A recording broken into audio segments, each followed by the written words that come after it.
Welcome all. Thank you all for your attendance today to the Strategy and Planning Committee for the 10th of August 2022. Welcome to those on Zoom, including councillors Gary Kelleher and Michael Laws, and Michael Deco has just joined us. Welcome, Michael. Thank you. Thank you all for your attendance, and to staff and anyone out there on YouTube world. I don't think we've got any apologies. No.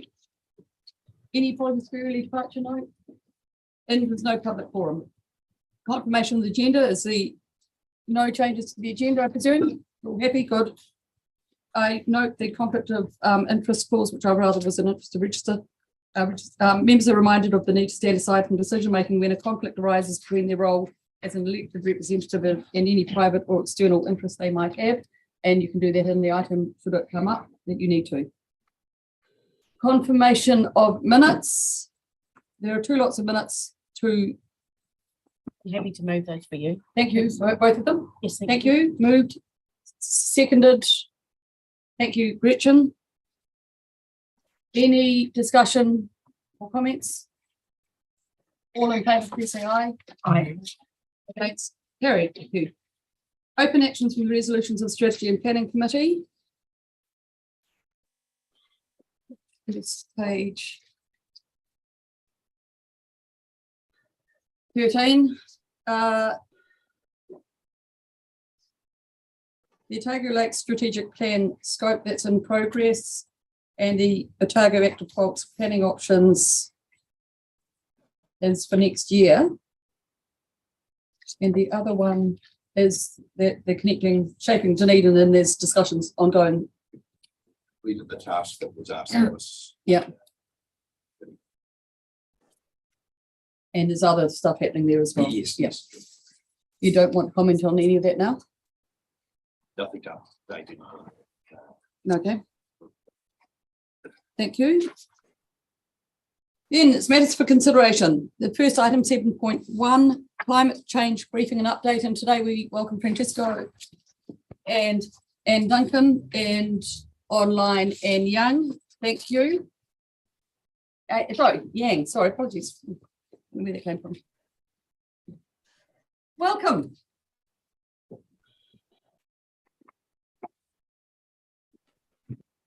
Hey, who'd like to, you want to introduce the paper? Thank you very much for all your work on it, Francesco. Yep, thank you. I'll take the paper as read, but just say a few introductory comments on it. So this isn't the start of the ORC's climate journey. It's building on the excellent work that's been done so far by Natural Hazards with the Otago Climate Change Risk Assessment, and the work that the strategy's done with the greenhouse gas inventory. In our organizational emissions, corporate have also been leading work with the internal greenhouse gas inventory, which is due to be updated very soon. The work that we've done that we're building on is helping us build credibility and relationships at a regional level. We recently met with the Regional Climate Officers Working Group for the first time a couple of weeks ago, and people at the meeting were saying that they were making very valuable use out of the resources we've created, such as the risk assessment, and the greenhouse gas inventory is actually being used by the QLDC for their own action plan. But as you can see on the table, not only climate change is something that touches almost every aspect of what the OSC is working on in attachment 1. With the day-to-day work we're doing, contributing to the valuable task of both climate change adaptation and mitigation. This is sort of reflected in attachment 2 with how we rank compared to other councils, but this doesn't mean that we don't need to do more, merely that we've done slightly more than other councils. Crucially, the ranking criteria doesn't rate how good or effective the plans are likely to be. It merely assesses whether the councils have plans. So even though we've been self-assessed as being third equal and at 6.5 out of 8, it's just a relative measure and not necessarily an objective one of how we're doing on climate change. The work that you see here is a sort of first peek, a first draft, if you will, of a climate change program that we're beginning to working on. We're developing it as a council with a more detailed climate change roadmap due for the new council towards the end of this year, the start of next year. I do expect this to be an evolving plan and an evolving conversation, not only within the council, but eventually within the wider community. So, yeah, I'll end my introductory remarks there. Thank you very, very much. Do we have any questions? Thank you, Councillor Hope. Thank you for this. On page 17, under the discussion, there's a little paragraph there, and we have 17 with brackets around it. Can I read it to you? Because I just would like you to comment further if you don't mind. Yes, sure. Are you with me there? It's got discussion. Just says for the ease of understanding the section, it's divided into two sections, adaptation and mitigation. But it's important to recognise that the divide is not as clear-cut as suggested. For example, the work to understand and mitigate climate risk and adaptation will help preserve valuable sources of, sequestration, such as wetlands and forestry, which help mitigate climate change. So can you just tease it out a bit more? When it says the divide is not as clear-cut as suggested. Yeah, so some of the work programs that are in the adaptation space, such as understanding the risks to forests and wetlands, are going to help mitigate climate change as well. Because if we address some of the risks to forests and wetlands, they can continue to be really good sources for carbon sequestration. So I'm sort of suggesting in that sentence that even though adaptation and mitigation have sort of been listed separately, there's some crossover between them, that they're not mutually exclusive. I thought that's what it was, but I just wanted to clarify, and I appreciate that. Thank you. Councillor Deaker. Yeah, hi, Kate, and thank you, and greetings, everybody. Francisco and Anne, a very well-written, comprehensive paper. Thank you for that. My first question relates to para 25. Yeah, 25 on page 18, where you make mention of the Dunedin Zero Carbon Alliance. I have to confess I've never heard of that. What is it and who are they? The Dunedin Zero Carbon Alliance is a citywide partnership led by the Dunedin City Council, and they've got other citywide players such as the former Southern DHB, the Otago Polytech, the Otago University, and us as part of that Zero Carbon Alliance. So it's more of a citywide thing, but we're partners within the context of the city. Thank you. And what does the Alliance actually do? The Alliance is intended to progress conversations and collaboration to reduce emissions within the city. Okay. Kate, can I ask another question? Yes, go for it. The thing that's missing for me in all that I read in this agenda is trying to bring on board those opinion leaders in our community who still, contrary to all the global evidence, including that overnight in South Korea, don't believe that climate change is happening. I mean, they might not be significant in number, but they are significant in their influence. And I give you a couple of examples, say the groundswell movement in rural areas. I don't know the groundswell. Sorry? Sorry, I'm just having a point of order from Kevin here. He's concerned that you're bringing out groundswell. I'm not sure that they have an opinion on that, but according to Kevin. Oh, I thought I had read several times that they were, well, I'll take Kevin's word for it. He's probably more in tune than I am, but certainly in much of their public comment, they have expressed serious doubts about climate change. Anyway, I'll leave it at that, and I wonder whether the council, in its action plan, and Francisco are considering offering briefings to people who are have contrary views to ours on the reality of climate change and what it may do to us. That's my question. I think the community engagement and community discussion will happen in the second phase of the climate roadmap. Absolutely take on board your point about the need to make sure that we're educating and taking the community along with us as we undertake this climate change journey. Very diplomatic. Yeah. I've just got a couple of questions and I'm going to go to Brian. The first one is, and I'm only doing this because we're sort of in the right spot, and that's paragraph 29. And this is an issue that I've heard Manawhenua speak about regularly, and so I just want to check about kelp. I know I'm not trying to change your report, but the substantial carbon sequestration in kelp and getting some traction there it's about putting it on the radar. It's out on the coast. We often forget about the coastal stuff, and I'm just wondering whether we need to articulate that or give it some heightened presence at some stage. Yeah, blue carbon is absolutely one of the strongest areas of sequestration, and it's something that we can look at in the upcoming review of the greenhouse gas inventory for the region. We'll look into that space and see whether it can be considered in the inventory. Thanks, Lynn. You'll gazump me on this, please. Your knowledge is great. I apologize for bringing up that issue. No, that's okay. Yes, at Kāti Hoirapa, we're definitely looking at blue carbon. We're having talks with Marine Science School at Otago University already. And of course, we've got major kelp, remarapa or bull kelp beds off our coastline. And there's recently been a paper which I can arrange to send to you if you like. Oh, great. Yes, yes, please. On bull kelp as carbon sequestration. So, and there's some interesting work happening in the olivine space as well. I understand. Great. And the only, it's not so much my question. Is this somewhere you wanted to ask about Kingston? Alexa? It could be, but I haven't framed it up well enough. I'm actually just taking some notes from this, which I'll be going back to. So I think the question for me, Alexa and I have just had a conversation about Kingston and the road going out there and some flooding issues. I'm just wondering, with attachment 1, we've got a list of areas we're working on. And as we find more areas, it's understanding when and how they get prioritised in for work. And I'm not sure that I understand that process.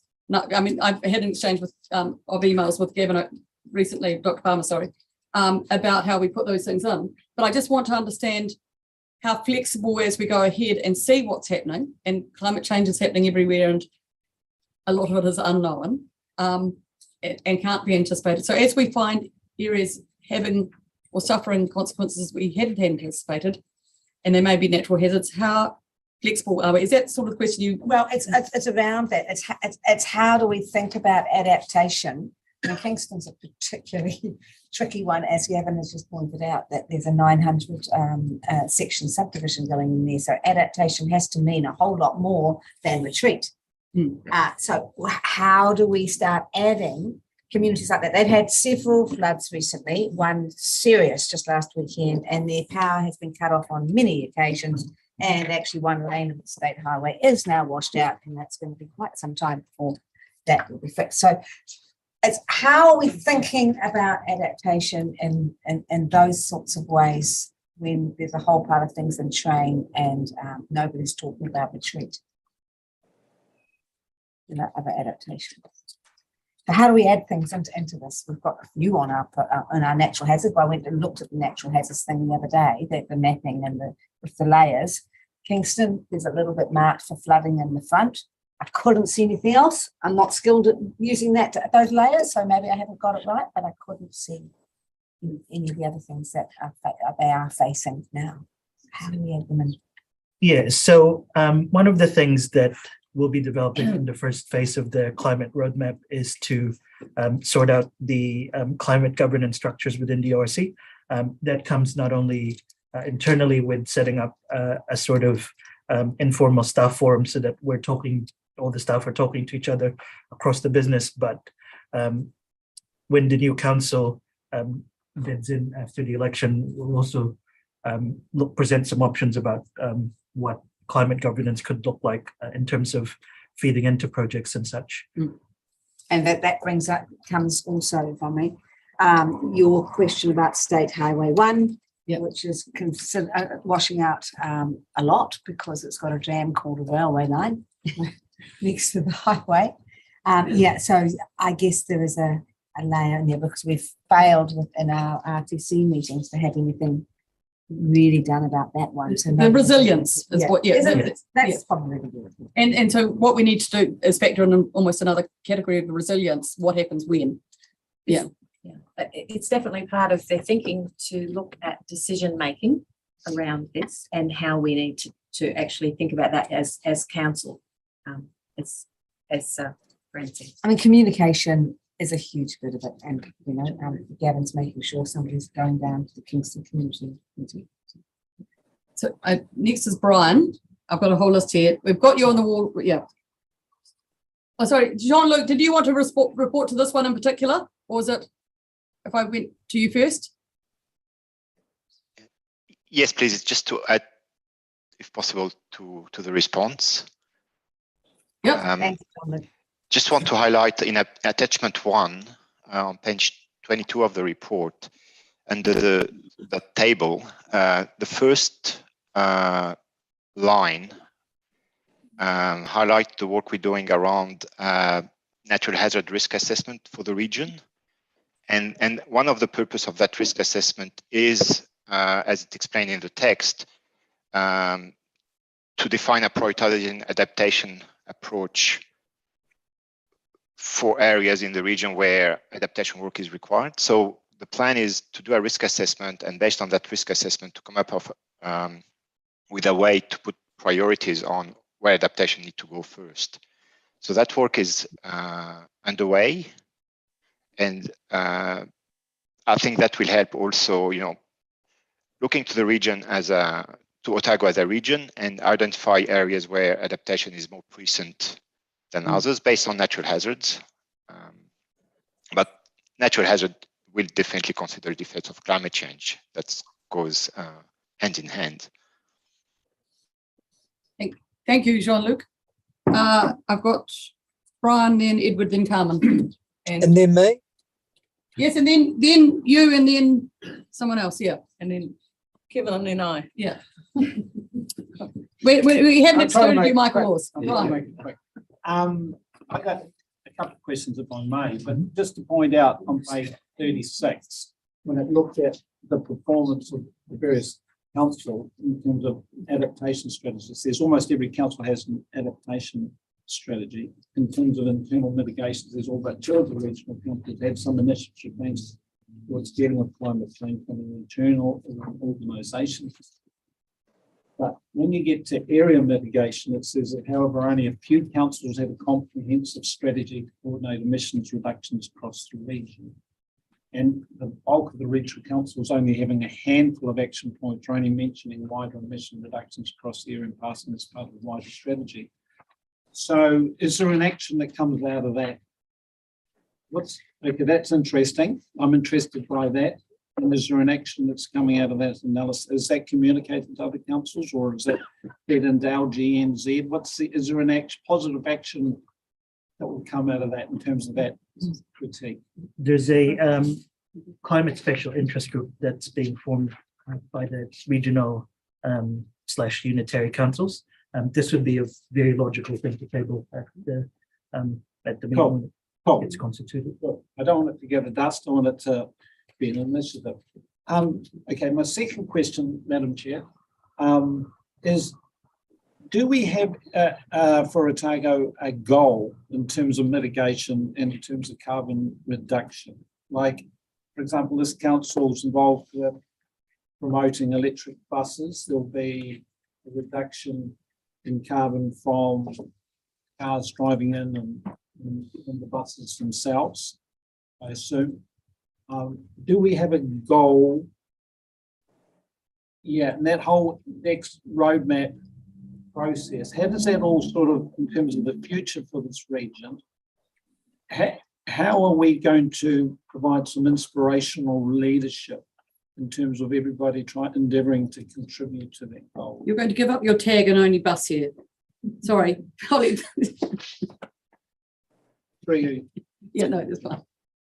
Please correct me if I'm wrong, Anne, but I believe that the long-term plan commits us to net zero by 2050. And part of the work that we're going Sorry, in in a regional basis. on Otago. But part of the work we'll be doing in phase 2 will be to talk with the community and talk to the council to assess whether that's the target we actually want for the region, or whether we want something more ambitious, or whether even if it's appropriate for the region to be setting targets at all. That's a conversation we need to figure out as a council and also within the wider community. Yeah, because is that the way to do it? Because it just seems to me in the past, we've done well with the adaptation, and we've got into the space of mitigation, and that we try to make incremental improvements. But it seems to me if we can get an inspirational target, it'll actually, we can work backwards and actually get potentially some real gains. So when could that discussion occur? I expect that discussion to happen in phase 2 of the work in the climate roadmap. So next year. Next year? Yeah. Thank you very much. Thank you, Edward. Oh, look, I was just wondering whether there might be a category for reclamation, which is the reverse of retreat. There's always pressure for further reclamation, and seems rather counterproductive, really. So whether you've had a thought about that. We've had in the Otago Harbour, for example, probably 800 acres reclaimed, and there's always someone wanting to reclaim something more. So I think it might be useful to have a category for that. I think that haven't had much thought of it. I presume that's, you'd be talking about lakes as well as coastal in that respect. All reclamation. Yeah, thank you. just checking that. Carmen. Thank you, Madam Chair. I was actually going to ask Councillor Forbes here a question, but through you, just going back to what she was talking about on Kingston.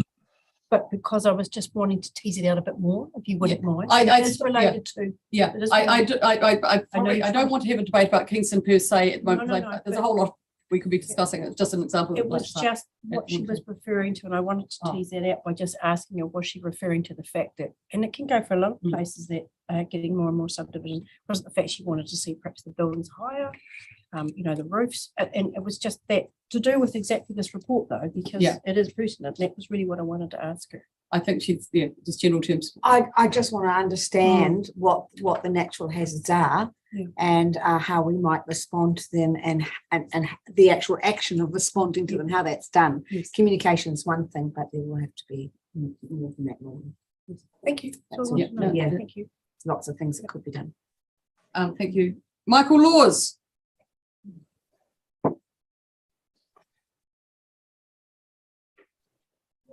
Michael, we can't hear you.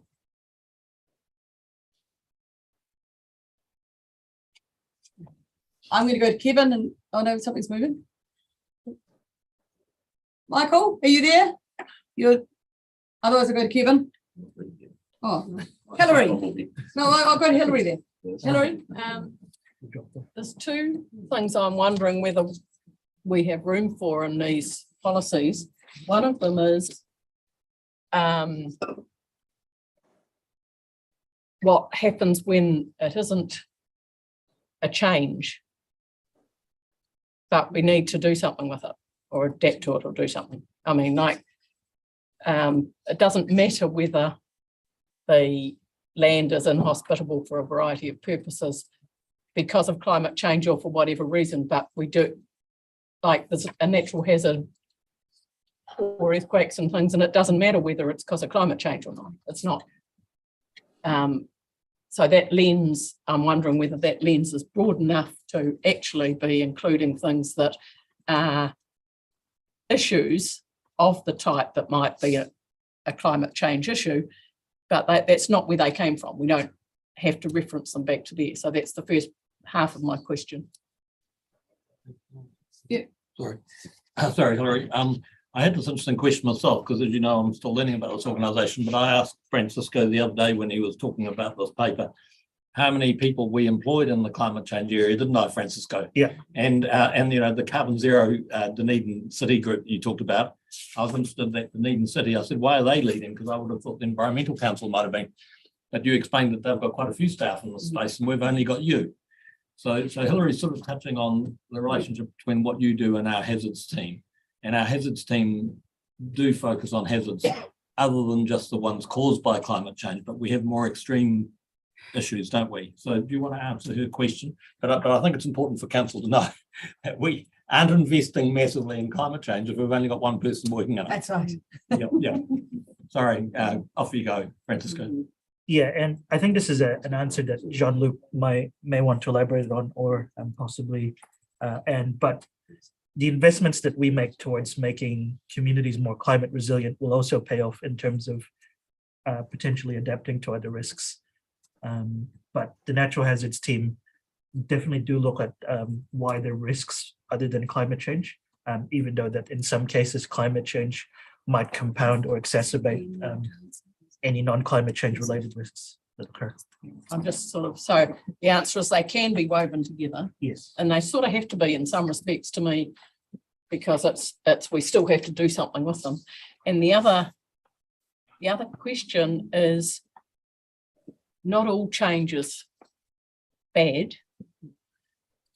As the late Howard Patterson said, change is opportunity. But so do we also have anything to do with change that might change an inhospitable environment, for example, to being one that has got more possibilities, more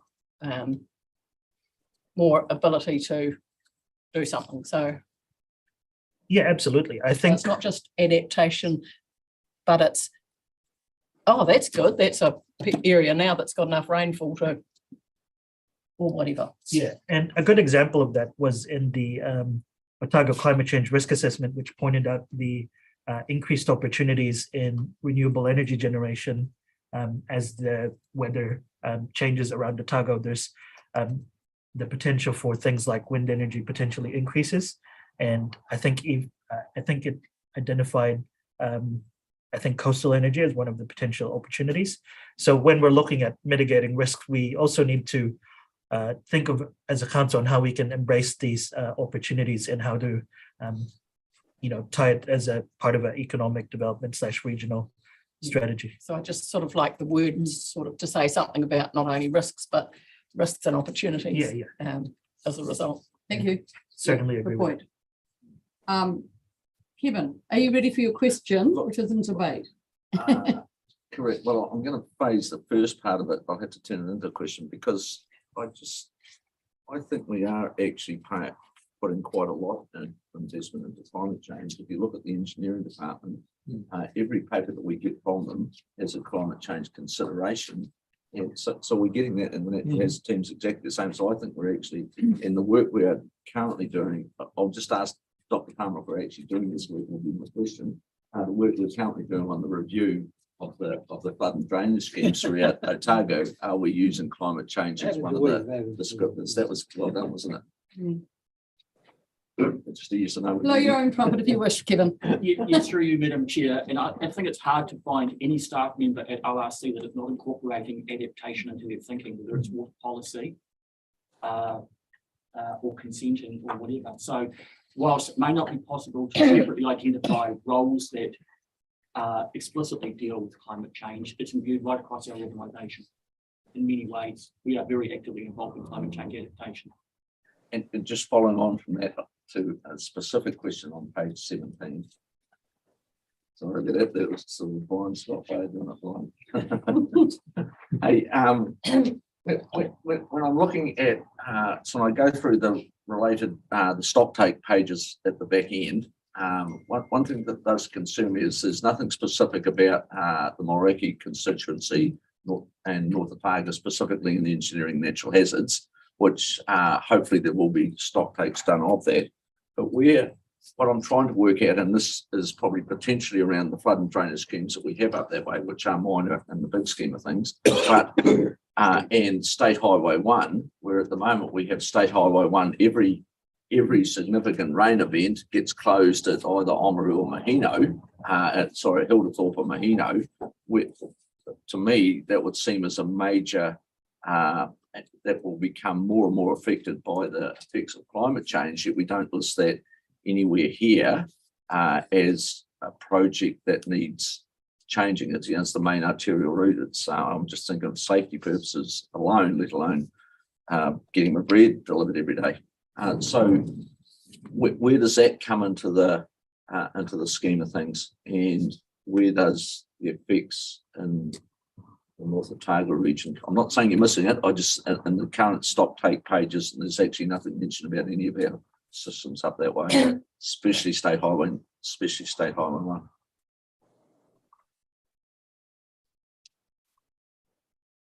I'm not really sure of the answer to that. I think it would be Waka State Highway would be. You might be able to advise. It is in the regional land transport plan as a priority project, the resilience, but it hasn't necessarily made sure that it's acted on. It was put in about 6 years ago, if I remember rightly, but that doesn't necessarily mean the money goes with it. It might be something that actually could, at a regional kind of strategic level, attention could be drawn to it as part of this process, perhaps. Well, money's got to come in from somewhere. Yes, these issues of highways are really issues of lifelines. And so those resilient single points of failure type things are things that the Otago Lifelines Group have some oversight of. In particular, in relation to those two particular locations, so at Hilderthorpe, we have assisted Waka Kotahi with some investigation work on the flooding around there. And in respect of Mahino, I know that Waka Kotahi is leading investigation of that, but we've provided a supporting role, I think. Because this appendix is about the things that we are doing, not the things that other people are doing. But for completeness, we could add in our support role in respect of Lifelines and other agencies doing their bit around adaptation. Yeah, and probably that's around the climate change effects that are affecting the region. So, so I have got. It's holding them to account in some ways, but it's, I mean, it's also Palmerston. I went home the other day and there was so many trucks on our road from that had been diverted to Palmerston to go through Middlemarch. It's incredible. I do have another question. Kevin. So on page 29, again under our stock take, the climate stock take is under corporate services. So what actually is our transition plan? Because our main contributor, I would think, to carbon footprint in this organisation would be our vehicles. And yeah, well, I think that's correct. So what is our transition plan to either hybrid or electric? Have we got a set plan yet? And is that something I possibly could have missed? It's something that corporate are working to update the greenhouse gas in the internal greenhouse gas inventory up to the current year. We're hoping to present a plan to we're going to present the most up-to-date version in the September meeting, and then in a meeting towards the end of this year or maybe early next year, we're hoping to present initial action plan for organizational emissions. And you're correct that transport is one of the biggest sources of our internal emissions. Will that will be in time for the annual plan if there needs to be funded change? Will that be in time for the annual plan considerations? When is the annual plan? We start in November, but it's it's the annual plan is usually signed off in about April for consultation in June towards June. Yeah, we're hoping at least the interim one will be. Yeah. And just one other wee one on page 35. I just can't understand the point of that table there with all the redactions on it. I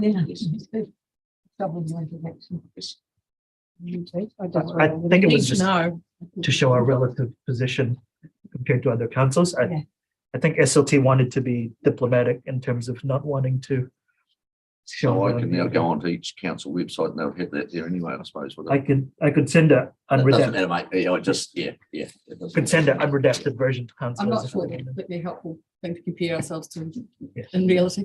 Yeah. I have not found Michael Laws back on. So Gretchen. Yeah, I was going to ask that too, whether he wanted to go, but he just doesn't seem to be there, so that's all good. I was thinking about mitigation. We've talked about adaptation and we've talked about our organisation's internal mitigation measures, but there's some comment there around, regional councils don't have a legislative requirement in the mitigation space.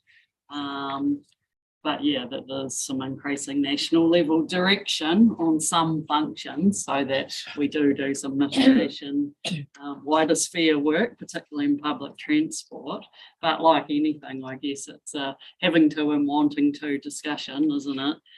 And then there's some comment that we have begun some work though around bringing ad hoc mitigation initiatives and having a look at them, and that there's a climate officers working group and also Mayoral Forum having a bit of a chat in this space. But it looks like it's an emerging area. Often, yeah, councils have thought, oh, this is something we can't address unless nationally there's legislation and direction. Is this something that is actively going to be brought forward for discussion as well? Strategies in this area to a new council? Yeah. So there's plans to bring all that together. Yeah, it's definitely part of the conversation that we're wanting to have with council around what you all feel the appropriate, and obviously with the wider community as well, on what the appropriate role of the regional council should be towards area mitigation. Should we support, are we primarily going to support national level direction on reducing emissions, or should we be leaders, or, you know, should we do the bare minimum? I have my views around that, obviously, but it'd be good for the council to discuss that and then also have a conversation around with the wider community, because I don't think we've necessarily had that conversation internally yet. There's also need to consider that the districts are also doing their own initiatives and setting goals and targets at that level as well, and we need to sort of consider how we fit in with that and what's our role in that context as well. Good points, thank you. Thank you, Alexa.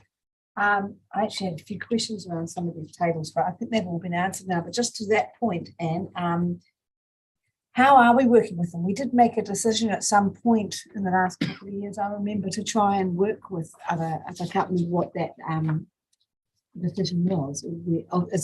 Are you at the result of that decision? Francesca?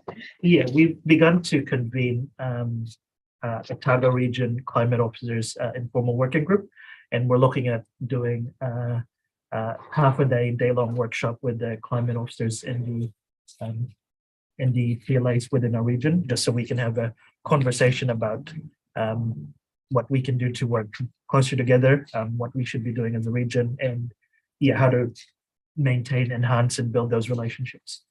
And I just two other tiny questions that are in here. One is, how is spatial planning coming into this? Is it TLA spatial planning? Is that brought in to your group, or is it somewhere else that comes into it?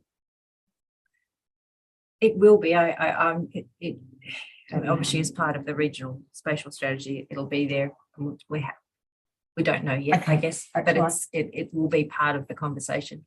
Yeah. Work in progress. The other question I had was, how does the High Court decision on the RPS impact?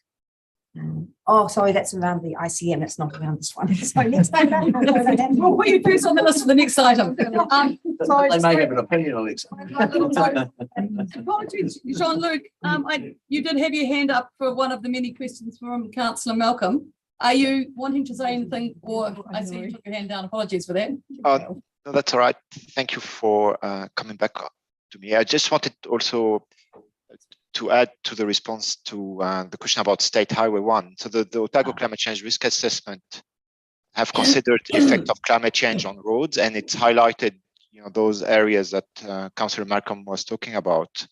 And the risk assessment result was showing that effect of climate change in terms of additional flooding and coastal erosion is going to be extreme in the mid-century timeframe and stay extreme by the end of century. So those issues has been highlighted in the climate change risk assessment, and we've worked with different groups. So the information is available for people really to take that into account into their planning.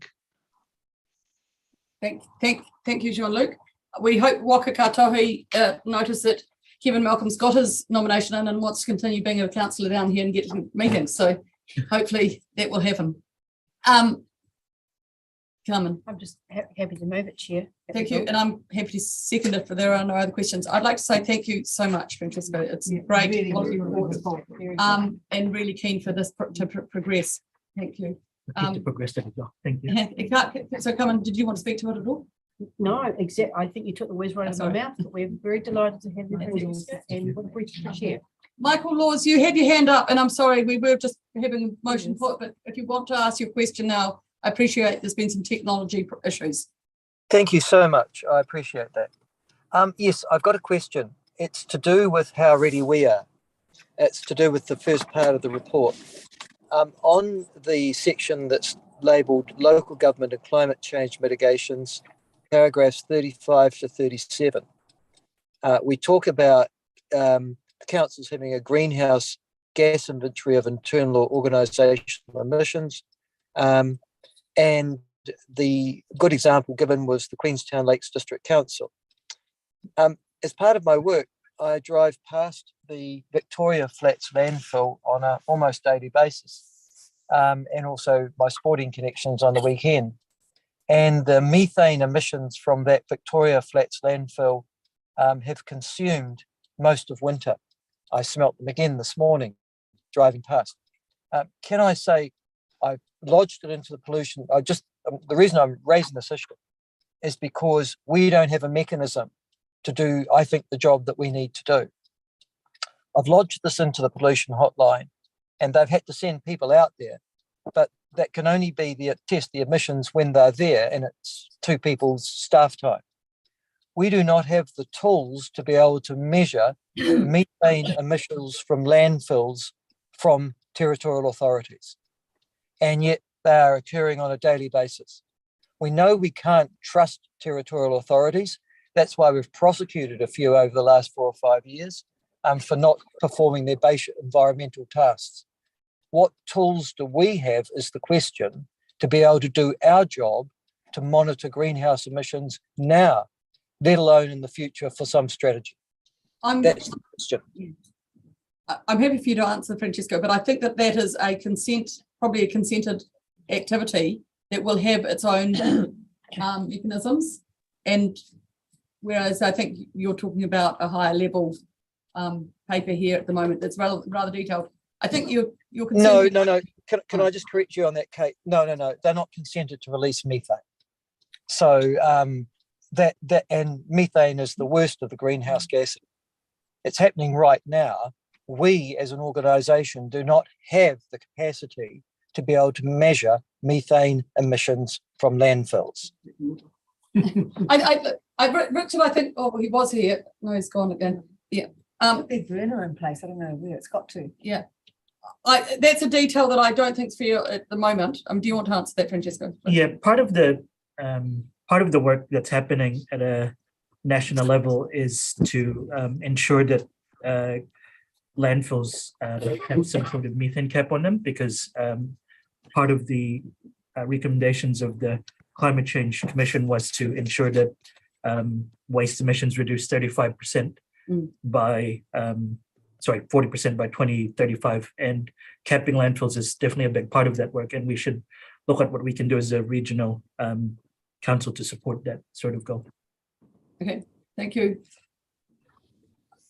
Yeah, you want to speak to the motion? Thank you. Yes. I just wanted to make 2 comments. One is that the Mural Forum, which has a standing item on the agenda, climate change, of which this going reports to the Mural Forum on activities right across the region. So that collaborative group that was referred to is feeding directly into the Mural Forum. And the other point I wanted to make, Councillor Deaker raised the Zero Carbon Alliance, of which there is a paper coming to council to adopt in terms of reference for adopted terms of reference, which has been finalised over the last few months, but it's been bubbling away through probably 6 to 8 months. So we're nearly there with that agreement. Yeah. Thank you. You can expect the paper at the next council meeting, 24th of August. Thank you. Thanks, Sorry, Andy. I've just got Speaking to the motion, I've just got one wee question that that I forgot to ask, and we've had 3/4 of an hour on this paper. We do have to, I'm not we're through, scheduled for but one. I just, look, we've done a lot about, I'm just wondering what work are we going to be doing over time and supporting the science on mitigation? If you look what Lincoln's doing at the moment with greenhouse gases emissions, so what are we actually looking to do to support science to reduce emissions?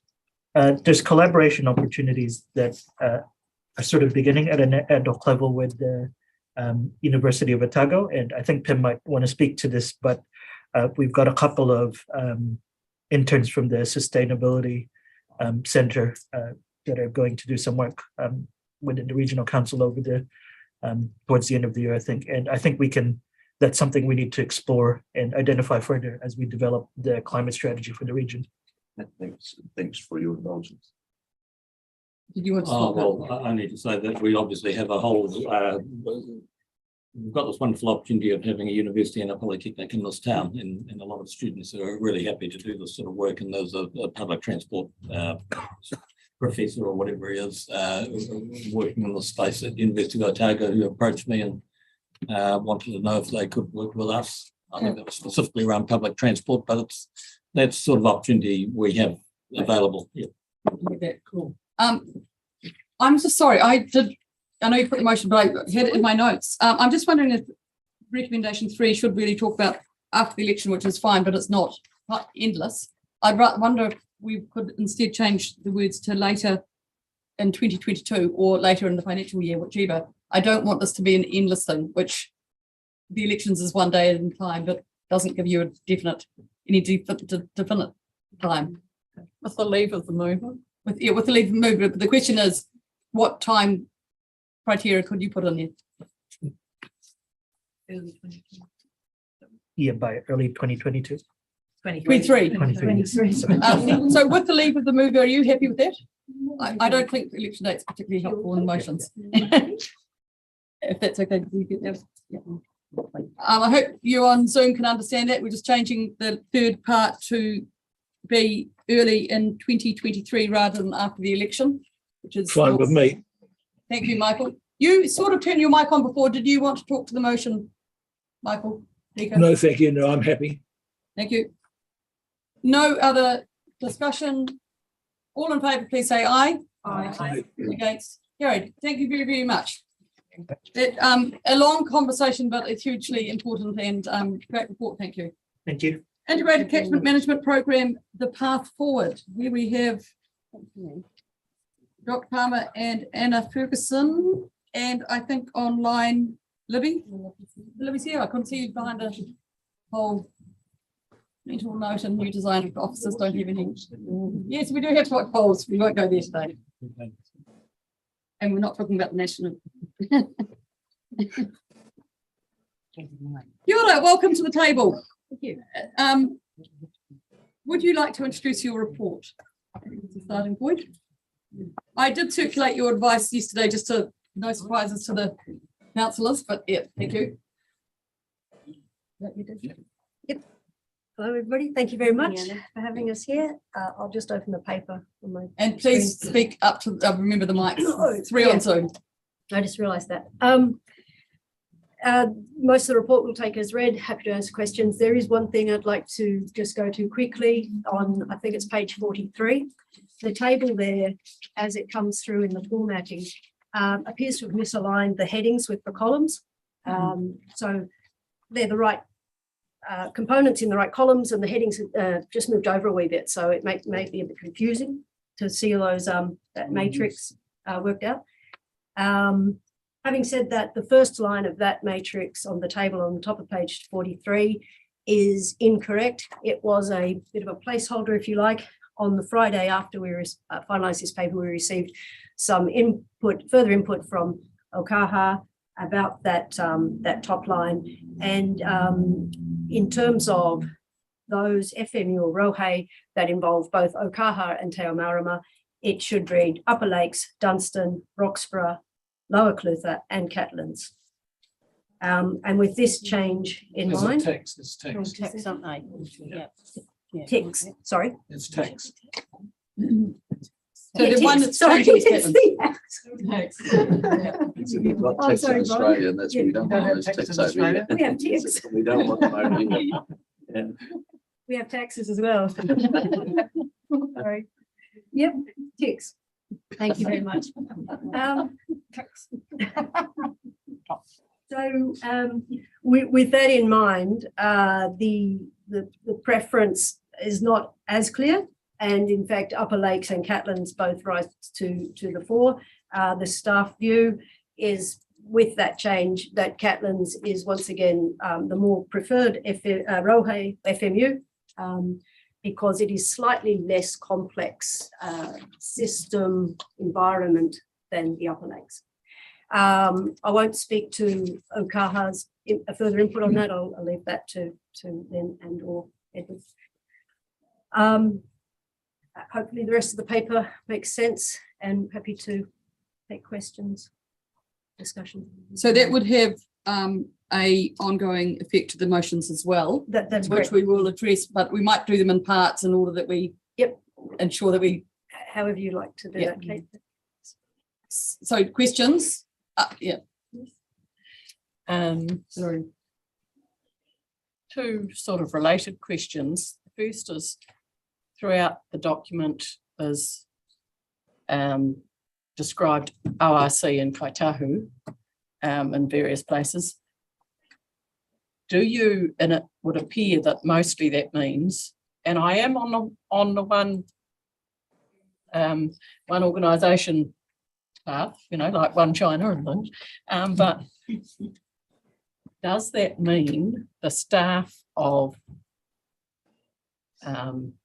ORC and whoever from Kaitahu, or does that mean, because to me, I'd be interested in knowing where we waft in and out in the governance sense of these things, and it mostly seems to have in those rooms, rooms with staff and Kaitahu in them. Have I got that right? Is it Through the chair, I'd have to know more specifically about what sections of the paper you're talking about. To date, my discussions as a staff member have been with staff from Okaha and staff from Te Marama. Going forward, we haven't specifically haven't mentioned staff and or governance, except with the proposal of the working group.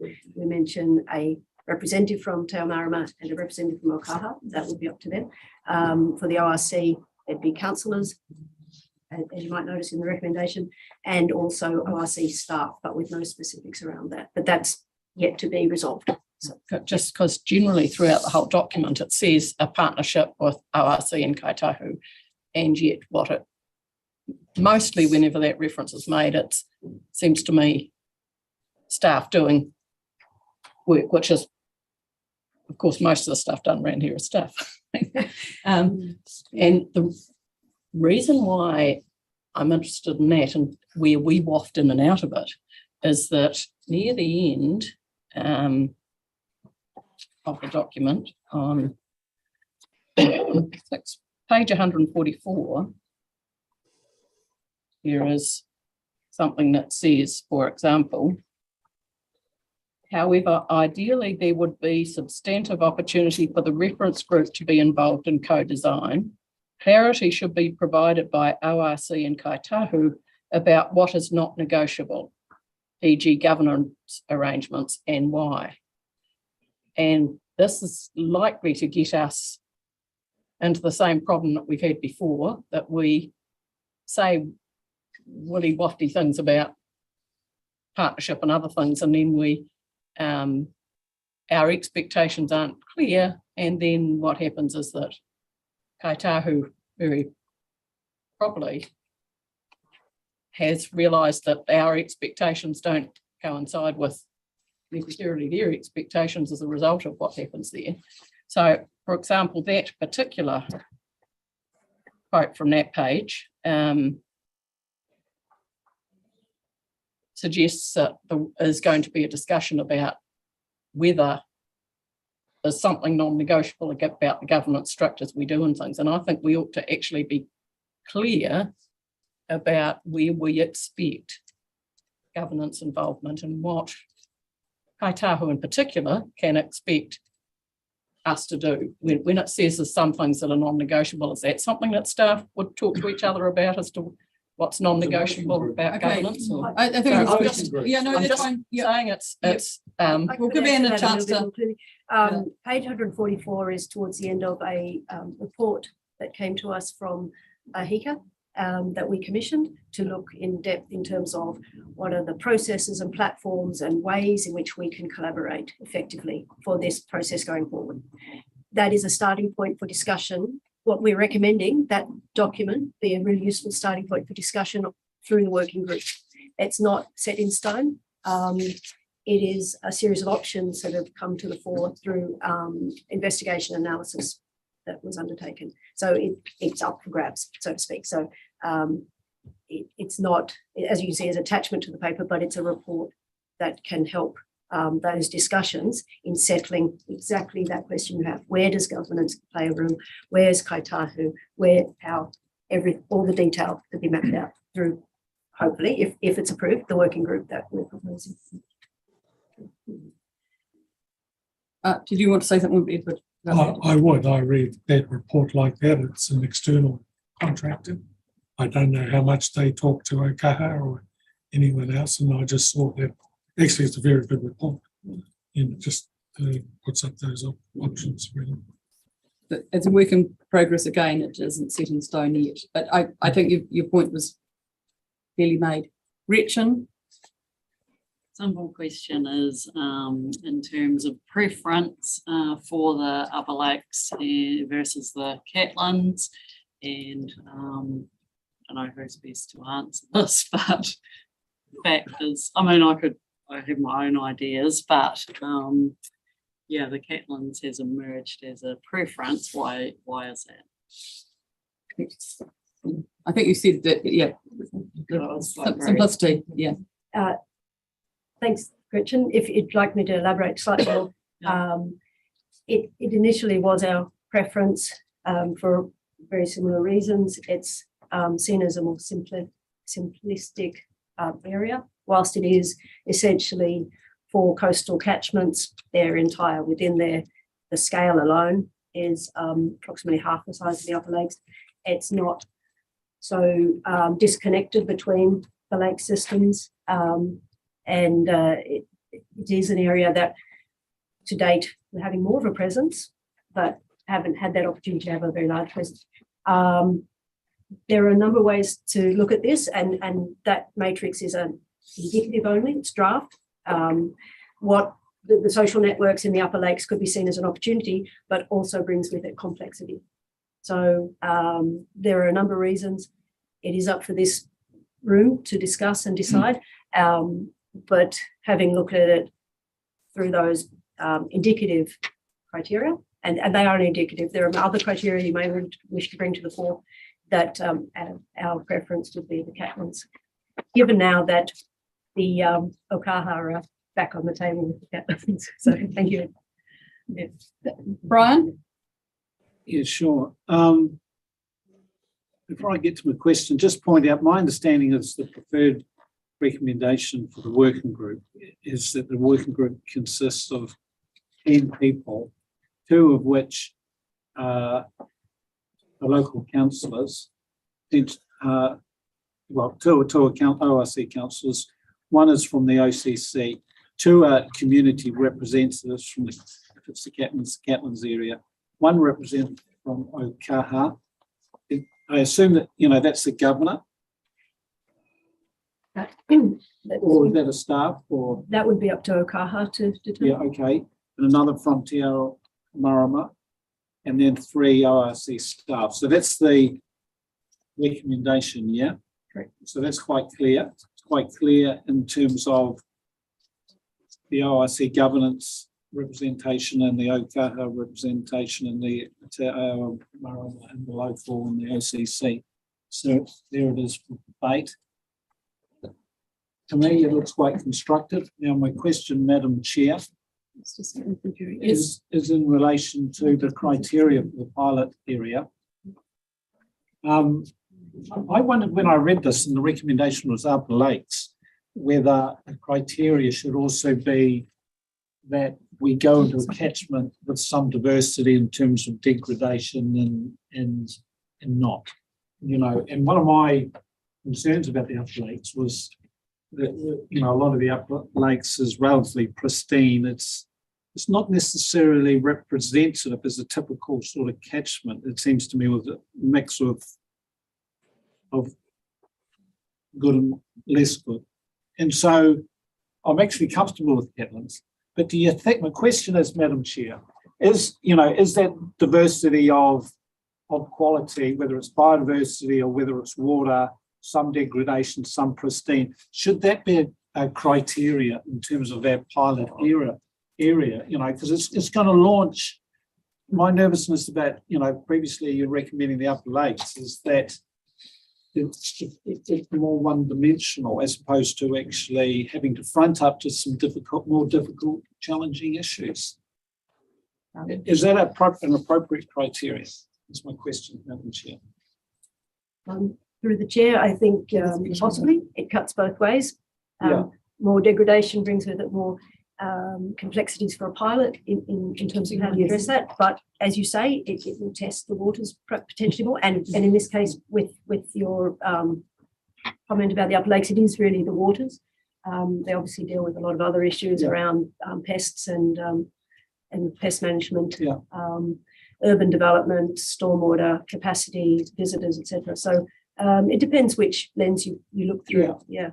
But anyway, Madam Chair, it gave me some comfort that they did the Catlins, because it seemed to me that does have more diversity in terms of the quality, whether it's biodiversity or water.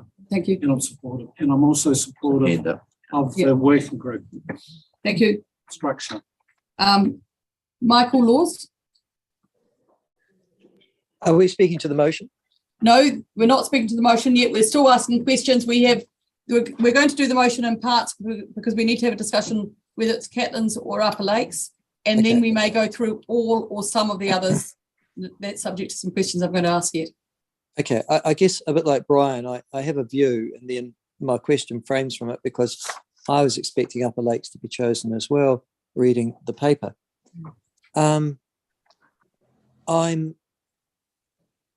interested. I think Catlins has been chosen essentially because it's easy, isn't it? Isn't that the real reason? So I think if you look at the tick boxes, it's also got one of the shortest timeframes to turn things around in the water plan, 2035. Yes, but what I'm really reading is that it's. Remember, you're doing a pilot, so you want to choose a pilot in which you can't stuff it up too much. If you do stuff it up, and you're trying to learn lessons from any stuff ups you do make, and apply them to the process that you're going to carry on doing. So I guess the question I have is, at Catlins, do you really have enough groups of interested people? If I look at Upper Lakes, which is the reason I like it, we've got so many people already involved and wanting to improve the environmental standards in that area. But I'm asking, does the same community exist in the Catlins? I don't get that sense. Somebody explain it to me.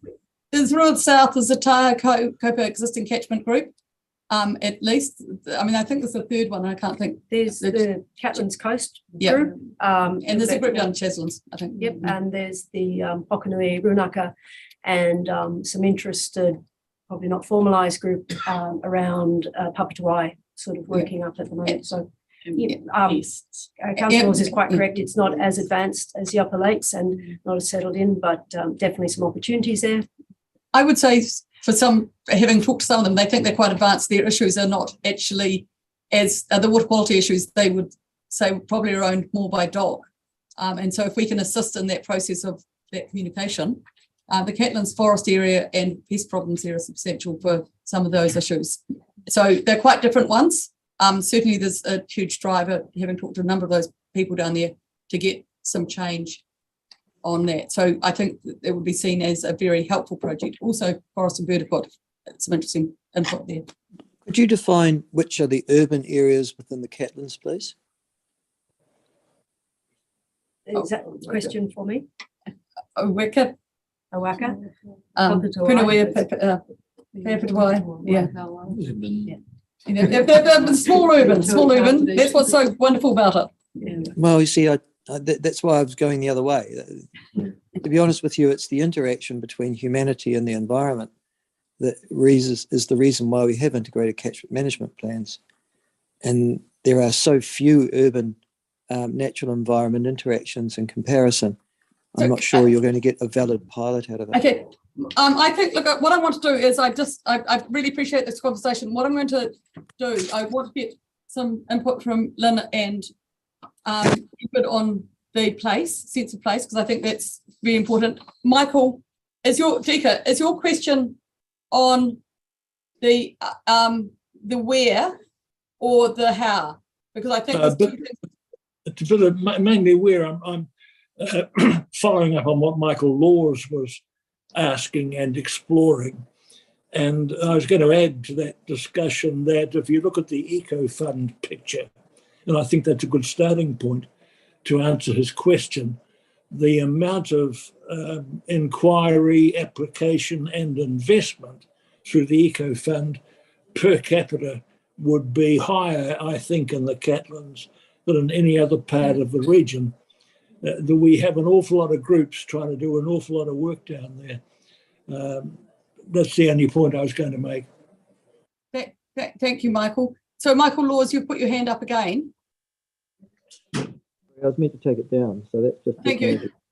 So I think it's been a great discussion. I don't want to cut anything down, but I do want to get through this paper, and I just want to try and focus. Can I do a straw man? Oh, no, sorry, I want to talk to Edward and Lynn first, if you want to contribute about the discussion of where.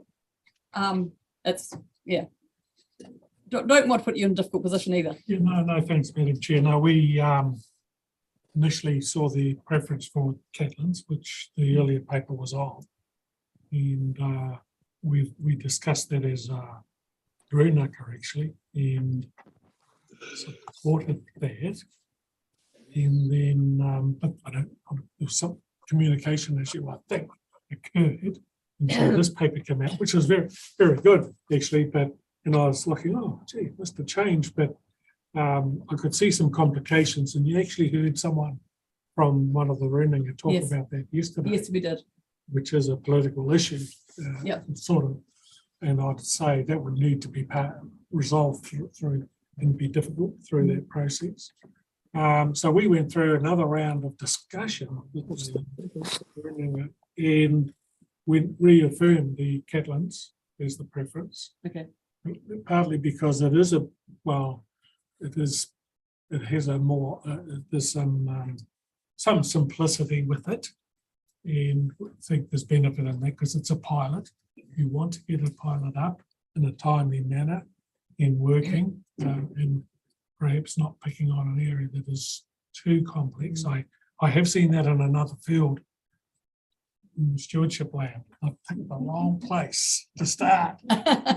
If you know what I'm talking about. So that was influencing my thinking as well. Thank you. Lynn, did you want to add to that? Yeah, just on a personal level, there's a huge areas of Māori land there, and my own whānau have huge areas of Māori land on the coast there. I've actually had the Silna lands, the South Island Land Matters Act lands. And certainly the human interaction, as Councillor Laws called it, is huge. And there's a number of really important biodiversity areas and things there as well. And I think, as Efford said, it's a great pilot area because there are a number of different in a smaller area that we can really concentrate on. And there's also a lot of coastal estuarine, this huge variety just in that smaller area. Yeah.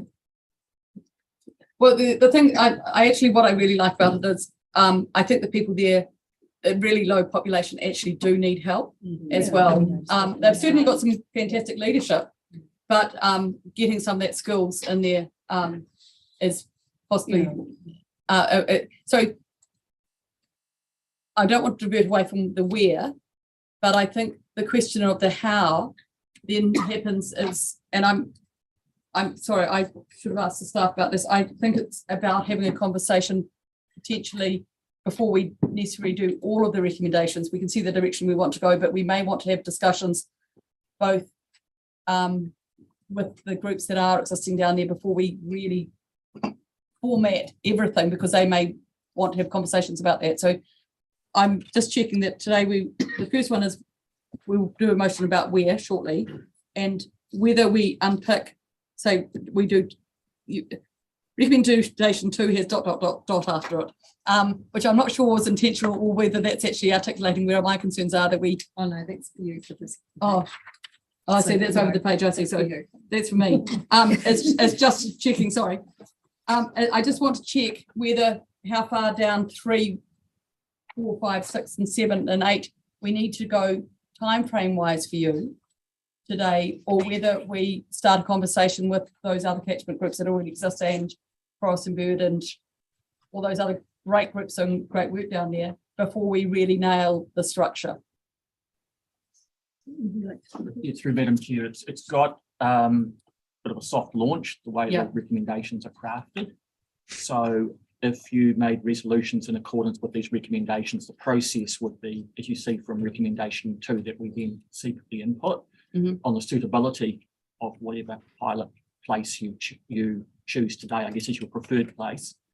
And then we would come back with a report back to you before the end of September, including with some terms of reference if you adopt the recommendation on a working group. So we'd have more specificity around the working group, how it's chaired and how it would operate. And we would come back with the views expressed to us, having made those approaches to the community about the suitability of whatever place you choose. Yeah, I suppose I'm just wondering about the councillor representation in the meantime. Would that be something we do? Yeah, later. Well, you could do that. I mean, that's obviously potentially place specific, and that's something we would not need to know today. Yeah, that's that time. By the end of September. Yeah, no, okay. Okay. Michael Laws, you want to comment? I'm just trying to get us through the process. We're about to suggest we're going to do a straw man on the location. No, that's fair enough. But I was going to ask a question. You raised it, Kate. And the question is, basically, most of these recommendations are now out. I'm wondering if a catch-all recommendation might not be that you create the membership that oversees these integrated management plans or catchment managements, and you actually match them to the particular circumstance of the rohe. So here we are talking about. They all stand. Sorry? Change up the So, Michael, I think I get where you're going, but what we don't want to do is to craft a solution for each, generically overarching for the rohe, and then sort of place it on each one. I think throughout. No, that's exactly, you missed my point. I don't want to do that either. But so as I'm looking at the working groups, for example, item 4 and 5 do set up that, don't they? So actually, we've got some problems with wording in there. Look, what I think we might do, before we go down there, can we just sort out the number 1, which we're going to endorse a place. And in order to do that, can I just have a show of indication? I'm going to ask you guys online. Can we just say just go around the table, Kate. Okay. It's Catlins. Whatever. You're happy to take a recommendation. Agnostic. Who's that? Catlins. Undecided. Catlins. Michael Deaker. Catlins. Gary. Still be away. I think he came back on. He stayed on. He's had to go off to a family emergency, so he may not be there. Michael Laws. Well, Upper Lakes, obviously. Kevin. I just want some questions on the paper before we go into that. Okay. I mean, I'm happy to with Catlin, so I'm happy to speak with that, but I just want just got questions on the paper. That's all. Yep. Okay. No opportunity for those. I thought we've done several, but that's okay. Yeah, Oh, yeah. but I've been waiting. Yeah, Oh, that's all sorry, right. I thought I'd done all that. That's all right. Okay, more questions. Go for it, Kevin. Right, okay, look, I really think this is a great idea, the concept, and I'm happy with the plan. But there's just a couple of things I've reflected on is paragraph 7 about your timeframes. And again, I'm not upset about the timeframes. But what I am worried about or concerned about, and I'm sure you'll alleviate that, is This is a question. yeah, well, yeah. It's I'm just because otherwise I was framing it quite horrible, but I'm just saying I'm really happy that you answer it. Is how are we going to ensure that the communities have the capabilities to enter into this process and also meet the timeframes that we're contemplating? So what process are you going to go through to do that? Thanks, Kevin. That is a really good question. One of the, you'll notice in the recommendations, we've set out that the council requests the working group, if it's approved, to start working through a couple of key tasks. They're fairly broad, but the first, well, not the first one. The first one I think is stock take of what's going on. The second one is around, there's a buzzing noise right behind me. God. The second one is around developing a community collaboration plan. A key part of that plan, and it's based on attachment 3. It's not based on, but that's a starting point. Is to think of exactly about that. What is the capacity of that community to engage? How do we enable that? How do we resource it? Do we resource it? What are all the little detail components that go into ensuring that not only do we achieve genuine collaboration, but that we support, enable it to happen as much as possible. So whilst we've got that report as a starting point, it does outline quite a few options for that, from paying sitting fees, for example, or meeting on in site, ensuring it's not done at a time where there's consultation fatigue, etc. But we're hoping to work through that detail with the working group to come up with a plan going forward. And subsequent to that, so just working with the Managerial Care, except the Catchment Group at the moment, one thing that Doc said at our last meeting, they're doing specific work in that area, that they're wondering why people are duplicating that work. So if you go back to under your recommendation 3, and you probably D2 probably does answer it, but I'm just, where are you going to capture the likes of DOC and MFE and the other work that's happening in those areas, and where we can intermingle that, because we don't want to be duplicating that, because that's cost and wasting people's time. So yeah, 100%. And I know it. I've read the rest, so I know it. But if I'd just like you to explain that. The working group is deliberately small and not at this stage, including agency sign, because the intention is that it is a working group to complete the groundwork and then move on when it's appropriate, but hopefully shortly, to the, if it is the Catlins Catchment Action Plan, and that's the wider collaboration with the likes of DOC, etc. What we can do internally, the legwork that myself and our team can do is to start collating what activities are already being done. How do we bring them all together to map them into a jigsaw puzzle to show, hey, they're all working in the same direction. Let's not duplicate. Let's see how we can, if needed, provide better alignment or more support or whatever it may be. But until we get working on that wider Catchment Action Plan development, we just got to get through the groundwork first and then bring all that in. Once we settle on an area, we can kick off into that stock take of what are the activities, what is ORC doing, what are DOC doing, what is Forest and Bird doing, who are the right contacts, what are the community groups doing, what eco-fund have we got down there, mapping it all out as a first point of call. Thanks very much. Thank you. Yeah. So what I'm thinking we can do is, if we do 1 and 2, we change the recommendations to take out the words Upper Lakes Rohe to Catlins FMU. Is that what we do in the first instance? And then the question is how far down we do 3, 4, 5, 6, 7, and 8, because some of those really require us to, I mean, you want to do that stock take, I get that, but also the membership may be defined. I mean, I don't want to make it a fait accompli, because they may say, actually, we're not ready, or we don't want to. So I'm slightly loath to go too far down without having done 1 and 2. But but I don't want to stop you from doing work.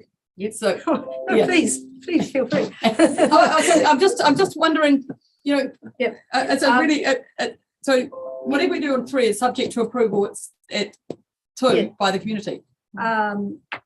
Correct. I see 2 as canvassing people as to their preference for that area to be a pilot. Yeah. I see 3 more as a list of tasks that would occur through a working group anyway. Yeah. But you know, in what format and to what level of detail would be up to the working group. It's a list of tasks that are a first take, if you like, from work we've done to date on what groundwork should be done before we get to the wider community consultation, community collaboration. Having looked through it again, I don't believe it's specific to where a pilot is chosen, so we could still approve that. Can we just note it in the meantime, rather than if you'd like? If you'd like, it's. I'm Yeah, quite we keen might to have have a- it approved. It's sorry. I think noting allows you to do it. It doesn't mean that it's set in stone though. I'm happy to actually move all 8 recommendations. With the changes from Lakes, Yeah, Upper Lakes to Rohe to Catlins, Lake Catlins. and on the basis of option 1, Which is the membership. which is the membership of the working group, 10 people as I outlined. I'm happy to second that. Okay, that's fine, as long as Yeah. we're not doing the nominations at the moment, are we, or are we? Sorry? We're not nominating at the moment. She's No, nominated. It's cool. Yes. Look, I'm just going to speak to this. I'm not sure if I'm really supposed to or not, but Brian, I'm really pleased you've done this because we need to get on with this, frankly. I know Anna has explained to us many times, this is a long program and it's, you know, it stretches out through the long-term plan over the next couple of years. But at the end of the day, this is mostly focusing on the pilot. We'll learn from it. You know, yes, we've to and fro around where that pilot might be. And there were pros and cons, by the way. But I'm comfortable that you've agreed with the staff's recommendation of the Catlins ultimately, which was our original recommendation too. But yeah, look, my view is this: the you know, all of these motions stand, and once we get acceptance from the community and the Catlins, if they turn us down, then we can still do this in the Upper Lakes or somewhere else. So it's much preferable for staff to get the signal now and for us to be able to get on with it. Thank you. Okay, I'm going to ask the mover if he wants to talk to the motion. Yeah, sure, you'll need a seconder. I've got a seconder from Carmen. Yeah, yes, I do. Thank you. And then we'll go around the table. Yep. Just 3 quick points.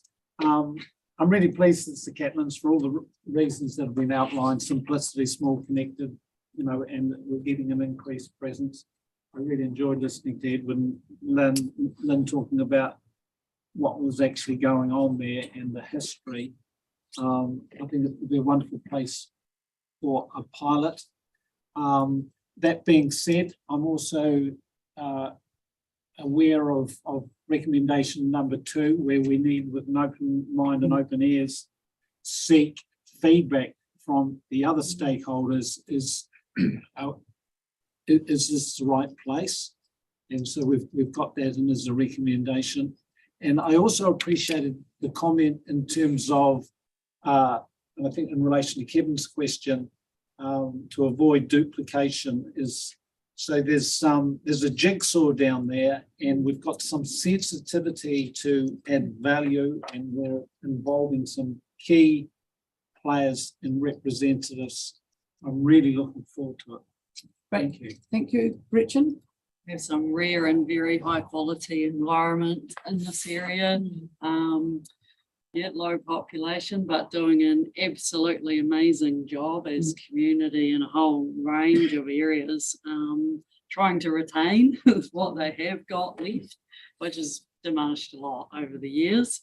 When we were doing the peace plan, we had a lot of groups that were working in that sphere coming to speak and present and saying, gosh, we just would really love someone to have a bit of an oversight in this space and pull us together and make sure it's efficient and effective. And just a chance to network when you're so sparse as well is really important. So I think there's a lot of desire there in the community and already a lot of action. I think it's a space we can make a real difference in ecologically as well. One of our jewels in Otago's crown is obviously the Catlins. Coastal forest remnants are so rare nationally and must be protected in the coastal region too around the Catlins. It's not just about fresh water. When we're talking about a catchment program, it's about everything. So that's, I love this idea. I was wondering whether just then as a whether we do need anybody named to work and get stuff done, Pim, in the meantime, whether it'll be someone like Andrew and interim people that you can come to, but maybe we don't. Maybe just come back to the whole council or S&P might be a good place to come to if there were any questions. But yeah, my mind was thinking, hey, do we need someone like Andrew and Kate or, to work on anything to make it more useful? That's it. Look, firstly, this is such a tough area. I don't think anyone in New Zealand doesn't think this is difficult. And one of the reasons I quite like the Upper Lakes is because we do a bit of catching up, and there's, we've already got some challenges there with ORC's reputation with some of those groups. So, I accept what Michael Laws was saying in terms of some of the advantages of the Upper Lakes. But just everywhere, look, I lived in the Wairarapa. The Whaitua was a disaster from my perspective. I've heard Anita say that Greater Wellington did a good job of that. They didn't. So this stuff isn't easy. We have to accept this is really challenging working with the communities and making sure that we're not duplicating stuff and that we're coordinating activity and ultimately getting outcomes that everybody, ultimately works together to achieve. And where we're really getting alongside the community and having them and engaging in a proper sense. Now that's challenging enough because we just saw that report saying that actually we don't always get engagement right either. This is not easy stuff. So I just wanted to make that comment. So that's why it is helpful to have a pilot, and it's helpful to try and get some runs on the board and build a relationship and show our leadership in this space. So yeah, that's my view. So look, in terms of reporting back to S&P, I'm really comfortable with doing all of S&P for a while. But yes, ultimately, I also believe that a small committee, in fact, it was one of the comments I think I made to you, Anna, is much more effective than one that has too many people around the table at the beginning, because that's what we got wrong in the Wairarapa. We had 30 people on the committee. It was a nightmare. Thank you. Kevin? I just had a question around the composition. So I'm in favour of everything. But the composition, so we do this pilot and we've got 2 from the Catlins sitting there, but then we drop them off and we've got no intellectual property going to establish the next ones. I know we've got one catchment group person, but is that? Can I just clarify? The working group is, for want of a better term, there are two major components of work. First one is we're in the groundwork stage. Yeah. And yes, that groundwork will be thought about around the pilot, but it's not actually undertaking the pilot. So the working group is not developing the catchment action plan for, say, it is the Catlins. That would be the working group to determine a collaborative format, might be some kind of catchment committee group, whatever you want to call it, and that committee group then is established and they develop the catchment action plan. Sorry. I don't take that personally. I thought it wasn't. Yeah. So the intent of the working group is, because they will be thinking about these processes and platforms, etc., with the pilot in mind, that having a community representation from the pilot area enables us that more focused community input, as well as having some council representation who, of course, represent community as well. Thanks, Anna. I've got Carmen, Andrew, and then Michael Laws. So that's really how delighted I am, and I know you will be too, Councillor Wilson, having been there to the Catlins, and you can see they need help. I mean, that's just how it is. There's the water, and to eradicate more pests, and as you say, that the history from listening to Lynn and Edward today. So delighted, and I think too also we probably should acknowledge this good report here from Sally Doty as well. Thank you. It's been put in too. I think we should acknowledge that. Very well done. Thanks, Andrew. Thank you. I think this is quite a symbolic moment for this organisation. We have a reputation historically of being a regulatory authority. We're still a regulatory authority, but we're now delving into an area and in a non-regulatory space. It's quite complex to obviously set up various layers of for areas of responsibility and etc. And Dr. Paolo alluded to this, a soft launch initially. So we're taking little steps, but I think we're building a solid foundation for this to eventually, obviously, spread right throughout the region. So the Catlins initial focus as a pilot. I think it's just a safe, sensible step as step one of many steps. Thank you. Michael Laws?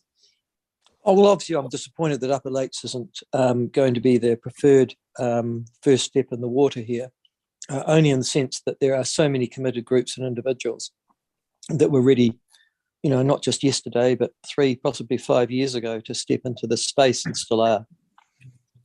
I am not opposed to the concept of the pilot, and I want to compliment whoever came up with that idea, because if central government, for example, started doing pilots before they imposed regulations and policies upon the rest of us, then they wouldn't have made all the horrendous errors that they've made at the moment.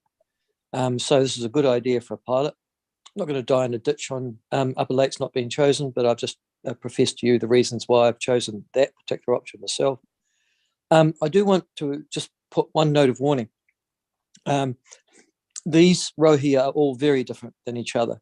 And there are very few lessons I think you'll take apart from a general planning sense from the Catlins to the Upper Lakes. Different dynamic environments, different people, different community groups, different issues. So fair enough that you're going to learn how to do it properly. That's good, tick. But I don't know that you'll necessarily translate everything up to the Upper Lakes. I think in many of these rohi, you're going to start again dealing with the peculiar and unique characteristics of each of those. That's all. Thank you. Thank you, Michael. Hilary? It's all a good steps in the right direction from my point of view to solve the potential problem if we're going to put 2 councillors on. I suggest that the continuity would be able to be achieved by appointing the chair and deputy chair for the time being, because there always will be those 2 people, and that they can bring it back to council to replace them. And that way we know that there's always those 2, and they might well come back, for instance, and I mean, who knows what they'll come back with, but that means we have appointed people, and they can, there will always be somebody. So as if that group meets, there is people. Do you want that as an amendment? Are you inviting the mover to amend that? I'm inviting the mover to put in to the names on chair there. and deputy chair for the time being. If that's the will of the meeting, no problem. If that's the will. And the seconder? Yeah, I'm more than comfortable. You happy? Look, it's only a placeholder for a period, and that means that the progress is not inhibited in any way. Are the chair and deputy chair happy to be doing that? Yeah. Gretchen? Well, I initially discussed this, and I thought said Andrew and Kate, because Kate's the FMU councillor down there and the chair of S&P. Yeah, to me it made sense. Yes, but it doesn't outlast the election. Then we discussed that it should be S&P. And equally that maybe I'm just wanting it to outlast the election, to have a thing that goes after that, and then they can bring it back. Whoever the chair and deputy chair are can bring it back to somebody the else. chair of S&P though. No. The chair of the council and the chair of S&P. Well, there's 2 chairs of SMP. Look, I'm just saying there is. And we don't even know whether there's going to be an S&P in the same format with 2 chairs next time. So it's just a placeholder. If you're, can I just get I don't want to have a disputed resolution here. If those words are added, that's the chair and deputy chair of the ORC in the interim, does that help you progress things more quickly? Actually. It definitely gives us a couple of people to go back to bounce ideas around to. So you're, you don't want to move an amendment. You're accepting those as amendments. Well, sort of. What do you think, Kate? Because as Gretchen pointed out, you've been down there recently as the FMU representative, and I'm just thinking, I think As what the Anna's pilot. saying is that there are Understand things, some boxes to be ticked. And Um, you've actually got a connection. So we could start off on the wrong foot with having two people that actually haven't. And I'm also like to think that it could be his electioneering. So there's two sides to that Oh, I coin. see. And So I I'm just leave honest it enough to to you. say that there will be an election down there, and that would be an unfortunate privilege to put me in. Okay, point taken. There we go. But thank you. So it's chair, deputy chair. Yeah. In the interim. And okay, you're happy to Yeah. so that you've got that as an amendment. I hope those on Zoom are following us. So that is number 5. We'll have the names of we'll have the positions of chair and deputy chair of the ORC. That leaves. I would like to speak to this.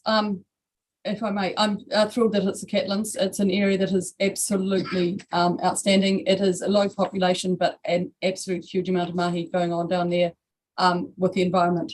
The groups are about to be, Osprey about to pull out of there, and there's some real concerns about pests control down there. So, and those have huge effects on the ecology in a number of ways. The rata down there, if you talk to some of the people down there, is just amazing. And the bats, and we got an Eco Fund application from the Dunedin Forest and Bird to do work down there because they on dock land. So the frustration there is with who owns what problems and the opportunities there. So I think the coordination there will be really important. The coastal forces, while we worry about what's happening about climate change, there's some real problems there. The communities themselves are divided over beach access at the moment and whether you should be able to drive on them, and having a really good place to have conversations down there about those sort of issues are really good. The heritage down there, you've got a really active heritage in a museum at Owaka, which is really neat. And the pressures on forestry taking over land use, which are decimating some of the infrastructure like the school attendance or the possibility of having school. So you've got some really complicated issues. Yes, they're very, very different from Upper Lakes, but they're discrete. And the really good thing is there's a huge number of people willing to put in time to really make some progress. They are a very, very committed community.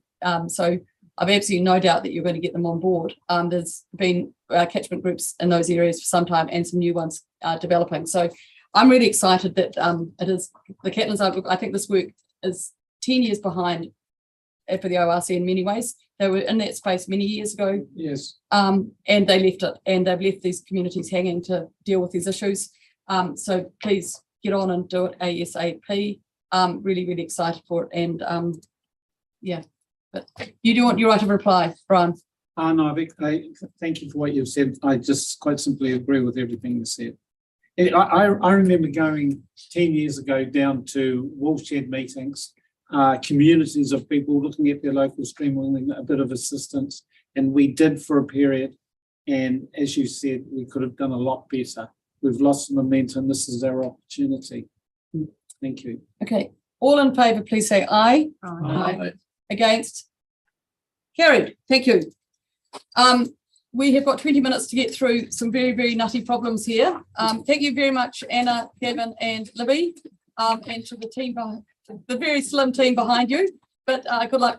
No, I mean, we know that you haven't got many on board on this project. We look forward to you getting more on. Anita, who's probably had enough of us already today. Never.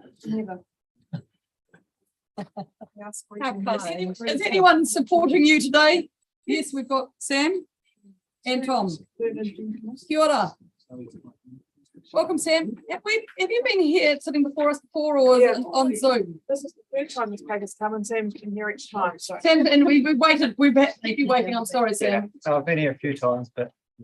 Good. Hi, Tom. Did you get back to Baton's okay in the weekend? Yes, I did. Yeah. I left early though. Yeah, it's really good. That weather was looking shocking out there. Oh, Saturday night. It started raining. Okay, this is the paper on the recommended policy guidance on outstanding region-wide issues. We've got down and progressed pretty well through all of the other issues. These are the last 3 outstanding region-wide ones. And your report covers those off. Sam, do you want to talk to them or? Well, Madam Chair, kia ora koutou, everyone. I'll take the paper as read, and if you like, I could give a very brief sort of, in a nutshell, summary of. I think it's helpful for people to understand it. It's complicated stuff. So yes. For the YouTubers online. Go for it. So, as you said, we've put it down to 3 outstanding region-wide issues, which still requires policy guidance. And I would just like to note that the content in this report is essentially the same from the previous report with some very minor additions. So our first outstanding issue is in respect of industrial discharges and the approach that we should take.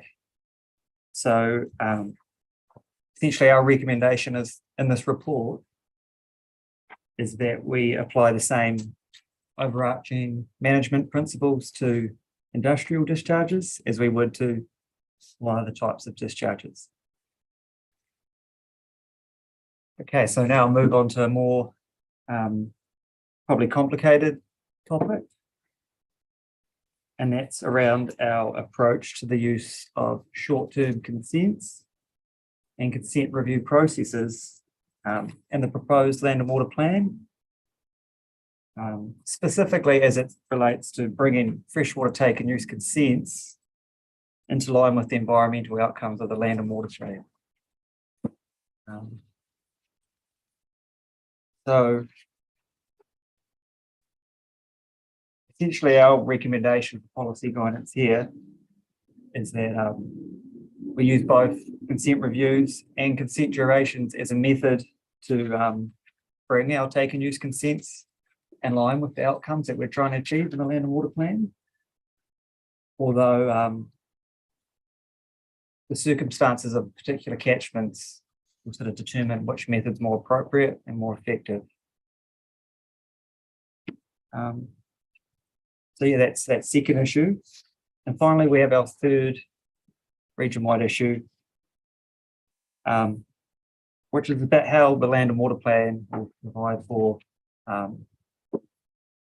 water storage for the purposes of providing renewable energy generation, and how we're going to consistently give effect to various national policy directions, in particular National Policy Statement for Freshwater Management and what that requires us to do, and also the National Policy Statement for Renewable Energy Generation. So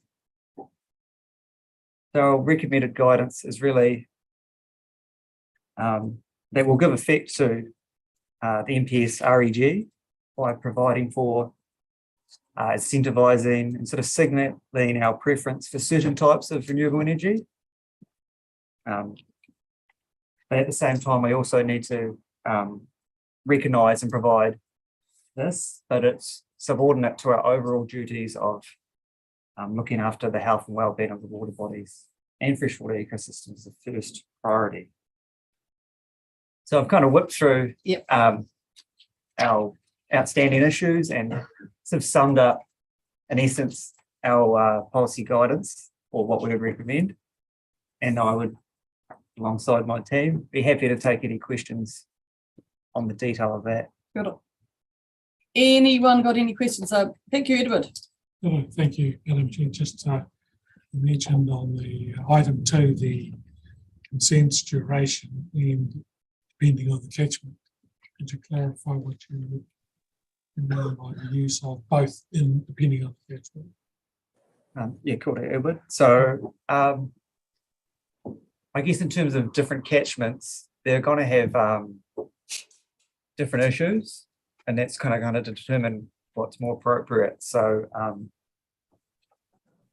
where we have a catchment that's heavily allocated, or the source water body and the receiving water bodies are in a state of degradation, it's going to be more appropriate to have shorter terms for consents and try and bring them down, so then we can sort of contain them within our land and water plan and what we're trying to achieve.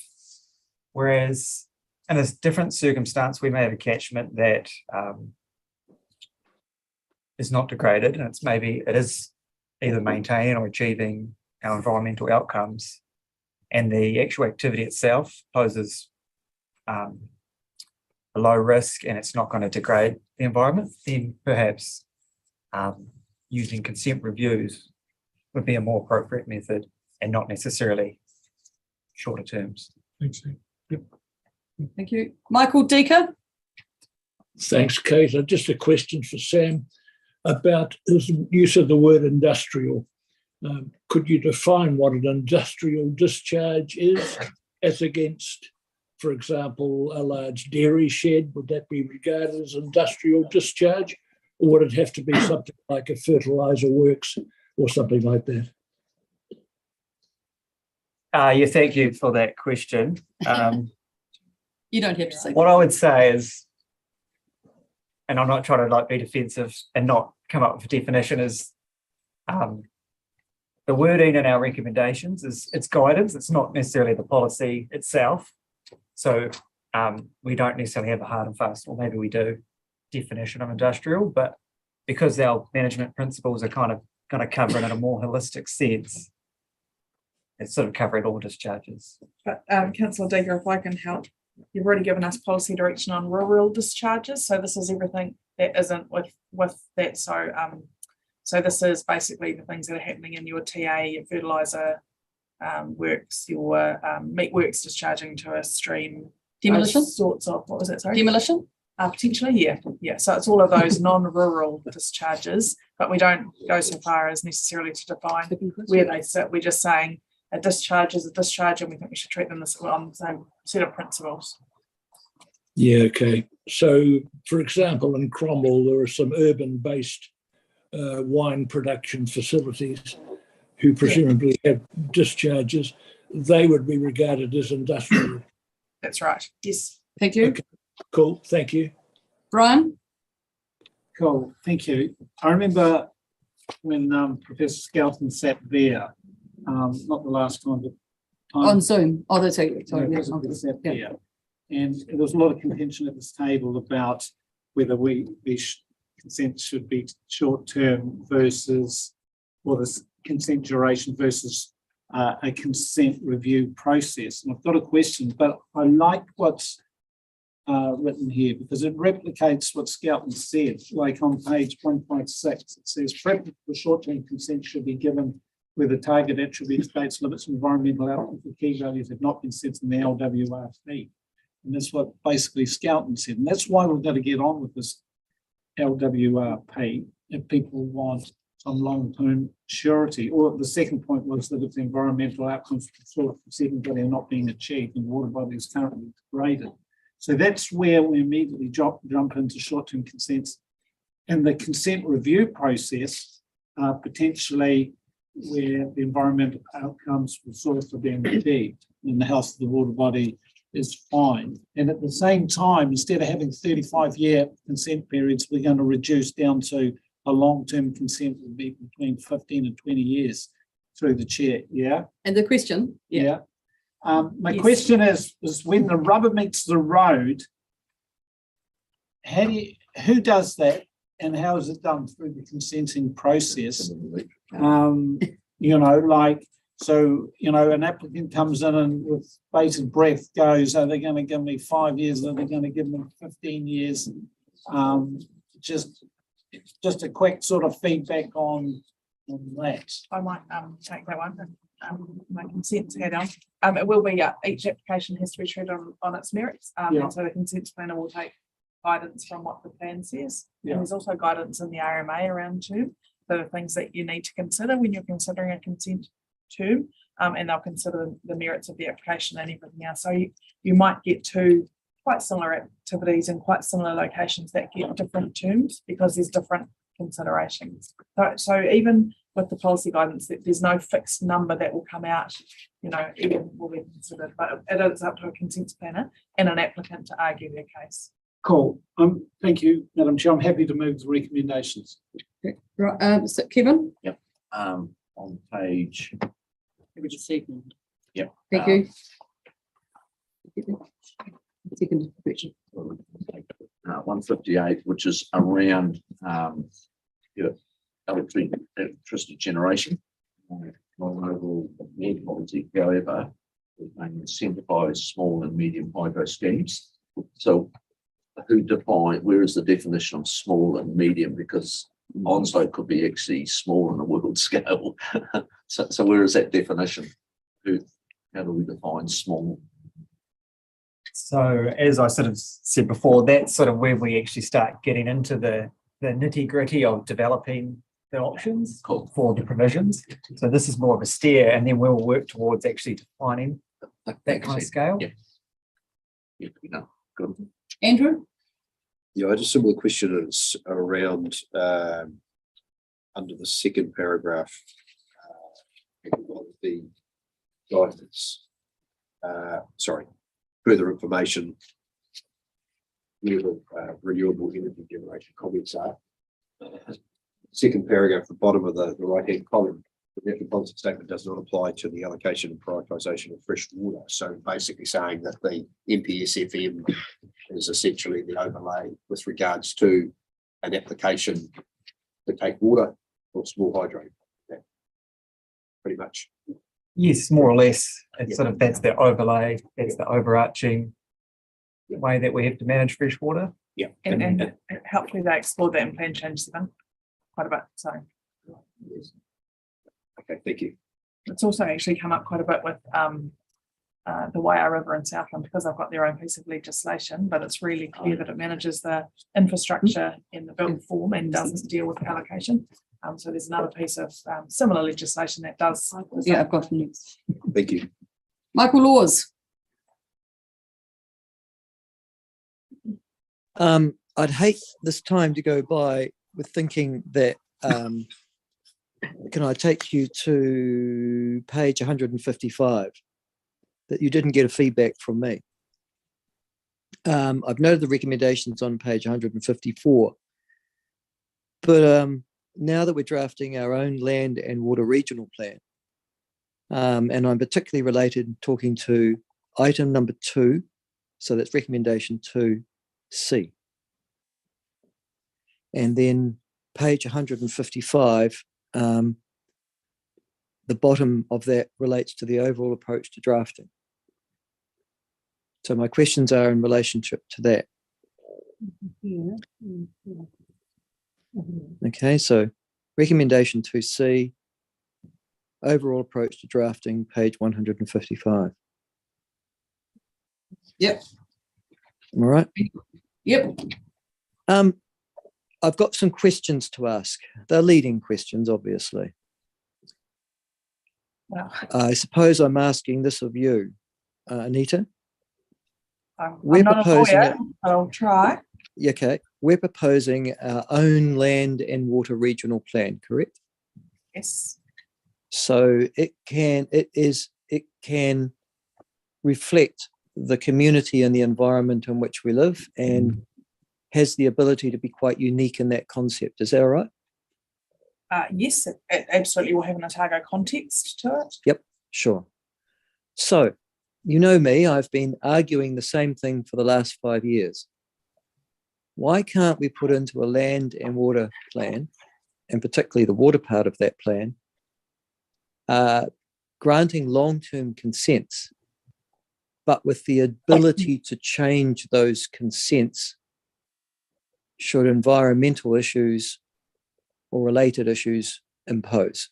So instead of making this complex, which you've always argued against me doing that because it's complex, why can't we put into our new plan that kind of flexibility? With the aim, let me finish.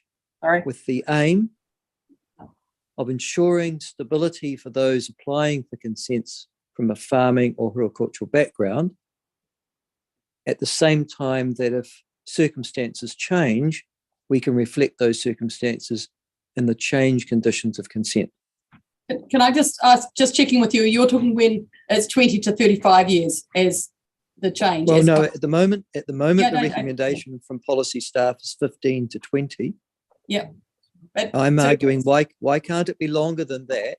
Yeah, that's why I was just checking it was outside of that period you're talking about. Yeah. Sorry, thank you. And look, we did have our lawyers on standby, but they had to go at 12:30, unfortunately, so they have gone. This is, I suppose, a point that we've made a few times, and one that the courts have reinforced and councils that have experienced consent reviews have shared with us, is a consent review is a mechanism that doesn't allow you to constrain the consent. So if, for example, you had a catchment that was over allocated for water quality, and you issued a 35-year consent, you could review the consent, but not in a way that frustrated the consent so you couldn't exercise it. So even if you knew something was going wrong with that consent, you have to let it live out its 35 years. So that's why what we're saying is a policy direction that says where there's uncertainty or where you're near allocation limit or where we're not sure about climate change effects, then you should err on the side of caution, basically adopting the foundation of the RMA, which is a proportionality principle. If you're not sure, take care rather than making a long-term decision that you can't bring back into line. Okay, I don't think you've understood my question. I think my question is why in our plan can't we create a special conditions for or consents for Otago? Is there something in the RMA that stops us doing that? So you can do that, but the RMA in terms of the ability of a consent review to achieve change is limited. You can't what's legally called frustrate the consent. And no, but no, sorry, there's a lack of creative thinking here, I think. Can I, if I write into the consent that comes from the Otago Regional Council, you can have that for 30 years. But at any time, we can reduce your allocation. No, should environmental factors condition us. So that would be considered, and again, Bush lawyer, my understanding of the Act is that that would be considered to be frustrating the consent. Under Section 128. You talk about Section 128 in the paper and how that's been read. It's also costs the council to do that rather than the applicant. It is an expensive and it hasn't been. I'm going to ask another question about that shortly. I've got two questions first. Michael, do you want to carry on with that debate? Well, yeah, because I think the workshops have given us that advice in the past. Yes, but I'm not satisfied with the advice because, I mean, that's why I wanted to talk to the lawyers. I want to know, given that we're making our own plan, which is a sort of sub piece of legislation under the Region Resource Management Act, given that we're making our own plan, then I want to know why we can't give ourselves legally that flexibility. And that has not been explained to me. I know what the courts have said in the past. I'm not interested in what the courts have said in the past. I want to know whether we can give our plan that flexibility. Sam? I could try and add something, whether that's going to help. I'm not sure that will help. So it's essentially the provisions of the Act that could allow us to do that are the consent review provisions. And within those provisions, what we must consider makes it extremely difficult for us to actually reduce difficult and costly. There's actually a slightly different point. We can't do something that's contrary to the Act. Yeah. And what you're asking, I think, is something that's contrary to the Act. Yeah. Can I ask a question that relates to Michael? This has been this question. Yeah, sorry. Michael, I'm not going to relitigate something that we've actually gone over in workshops a number of times and we've got that advice. I don't care what advice we've got. I wanted to talk to the lawyer about what the options we can't do that right now, Michael. When can we do it, Kate? For God's sake, it's a bloody motion. When can we do it? I'm back to the 24th and have when William's available. No, I'm going to see if we want to do that first. Sorry. But it is an option. Yeah, that is an option. That's fine. I just want to finish asking the questions. I'm not going to do this by debate, Michael Laws. You've raised your issue. I'm going to come back to that. But if you wanted to ask a different question, fine. I've got two other questions in the room and I've got one as well. But is yours the same point or are you going to change your question? No, I was just asking how could we potentially ensure that that was going to occur instead of being confined by the existing guidelines that we have? How could we change that? Thank you. Because that is the real issue for us up here in Central and in the Lakes. The real issue is length and duration of consents. And you're saying, well, listen, we're going to give you a shorter consent. For us, that's unacceptable. We want to be able to have some surety in what we're doing up here. So for that reason, we want to know, okay, you've struck a little bit of a logjam here in the middle of the road. How can you actually drive around it legally? Okay, thank you. We understand the issue. That's I'm not going to we're just going to park that at the moment, Michael. I'm going to do these other questions and we might come back if the staff think they've got an answer. Kevin? There's no different answer. Team, if we can't frustrated consent, and you've changed the term, so I'm comfortable with where you're heading with this, but and also the fact that we're working on ways, and the RMA is also working on ways of ensuring the cost of all that is going to be a lot cheaper in the future and more efficient in the future. So that's really cool. But so can I actually cancel that consent? Can you cancel? Yeah, at what stage can I? So I'm As the taking applicant, do you mean? no, the ORC. I'm saying that the rule we can Very ORC. limited circumstances where you can cancel the consent. Yeah. It's not a mechanism that's used often, but there is a mechanism in the Act. Yeah, so if I'm for instance, taking twice the water all the time and I keep getting fined by ORC and keep going to court, but I keep still doing it, can we pull the plate? No, It you'll would be an fine. Enforcement. There's a different mechanism for an enforcement issue as to cancelling. Yep. Yeah, a different mechanism. But to be honest, it's something we don't look at very often. No, but we can. But it may not be a consent breach, it's just doing a bad thing, unintended. Yeah. My understanding is that section 128 only allows you to review consent conditions. Yes. And the term of a consent is not a condition. So you cannot, through the review process, reduce the term of a consent. Thank you. Hilary? Following on from where I think Michael Laws was heading partly, is although clearly you can't review a consent to frustrate the consent, we can have a condition, which we all are familiar with, I presume, in a consent saying, for example, you can't take more than the allocation that the Falls Dam Irrigation Company has allocated to you. And so that, for example, this year there was no water in the Manuhirakia. So despite the fact that I can't frustrate your consent, the Falls Dam Company has decided not to give you any water allocation because there isn't any this year. So you can clearly put in a consent, which we have in our consent, that you have to comply with the Kaivoin irrigation scheme or the whatever it is.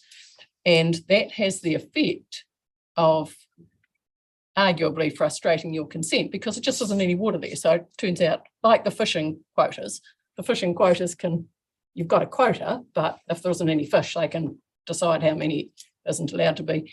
So following that we can put in the consent that a group can decide how to allocate between themselves, which has the effect of frustrating arguably a consent. Is there any way that we could do the same sort of thing?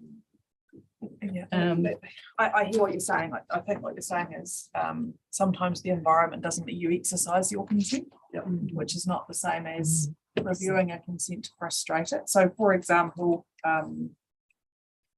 you might have a 1 in 100 year drought.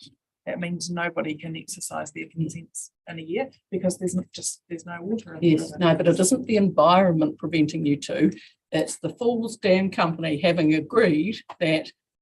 They've got the consent. No problem. Yeah, they've actually got the consent.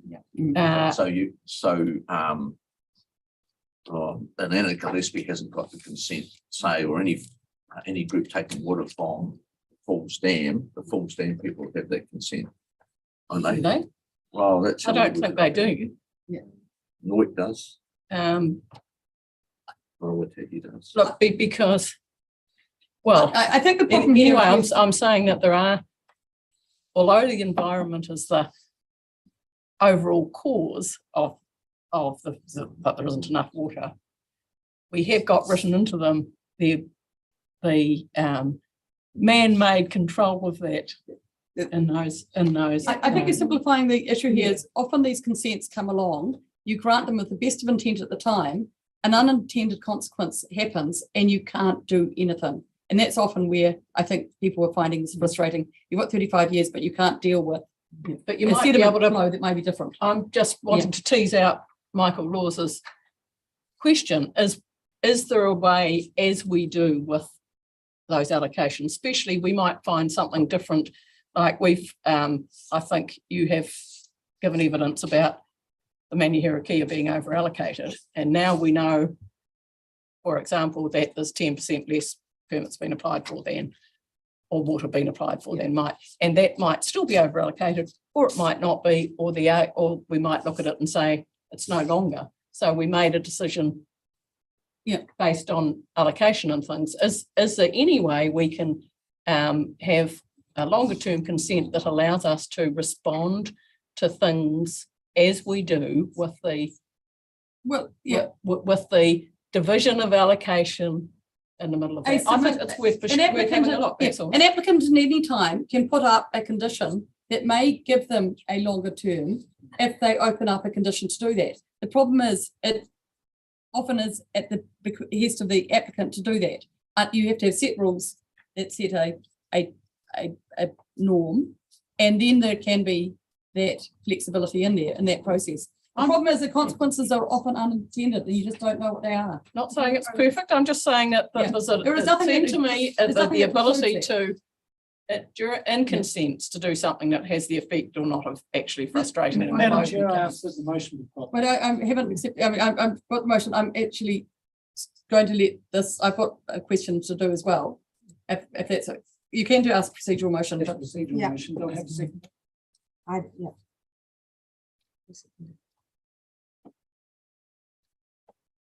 I'll remember you when you ask the question, Brian. No, that's fine. Well, I haven't got an answer. Can I? Well, I don't know if there is an answer. That is the problem with this. It is stuff. Can I just ask? Sorry. That's a procedural motion. We shouldn't discuss it. I'm not going to debate that. I think it's unfortunate we haven't had. Look, I'll withdraw it to get the answer. That was no, we can't get the answer. I think we have explored this point a number. What I want to ask is if we are having discussions at MFE, there seem to be two things that are really big issues that we cannot resolve. One is the limitation of reviews and how that could, if there were to be, and the new RMA, and we're going to have a new RMA. So this is a moot point to a certain extent, but having the ability to have a review because this environment changes would be, and that can go both ways. And that would be a much, much better process. So if we are talking to MFE staff about policy changes, I would really welcome staff being doing that. The other one is, which is speak to that quickly, just because it is a live issue, because what's happening around the country as people are introducing it's under the MPs for fresh water, is there's a disconnect between consent terms and limits, and so it's an issue that every region is facing, that you can't get the gains as quickly as you want to because the consent terms are so far out. So it's an absolute live topic, and it's one of the things that is coming through in the draft MBDA. Thank you. It's an absolute topic. Thank you. So I think these are live things. The other one that I'm finding frustrating is that we've got an absolute need to get regeneration, renewable energy generation, and yet we're doing it. It is gazumped to a certain extent and much harder than things like plantation forestry. And the balance just isn't there. The fact that we're going to have rules for this stuff, it just seems that some of the policy change matters at MPS level in the hierarchy, plantation forestry trumps everything, which actually can preclude regenerative electricity because you can renew the water resource. So the NES plantation forestry has two specific. I've never done that before in my life. Specific situations where you can have more stringency, and one is setting objectives to meet outcomes in the MP's freshwater. So we can trump the NES for plantation forestry, and that's the opportunity that this plan provides. And the other is if it's in an area of outstanding natural landscape or ONS. So we're now exactly in the period where we need to consider how we manage planting trees in our region and what the best approach is in the land and water plan to do that. Well, I think again, while you're having discussions, prioritising some regenerative electricity as having a higher standard would be a really helpful in an area. What I'm finding hard in these ones, and I've raised it before, is the water storage for generation when it's often amalgamated with whether it's irrigation or flood protections or whatever, and we haven't quite got what that position is when it's mixed, because almost every large storage irrigation is also large storage generation, and I'm not quite sure that these fit well in boxes when you do this. But yeah, and again, I'm just raising this as an issue. I don't know what the answer is, which isn't particularly helpful. We've got a motion to, as per the order papers.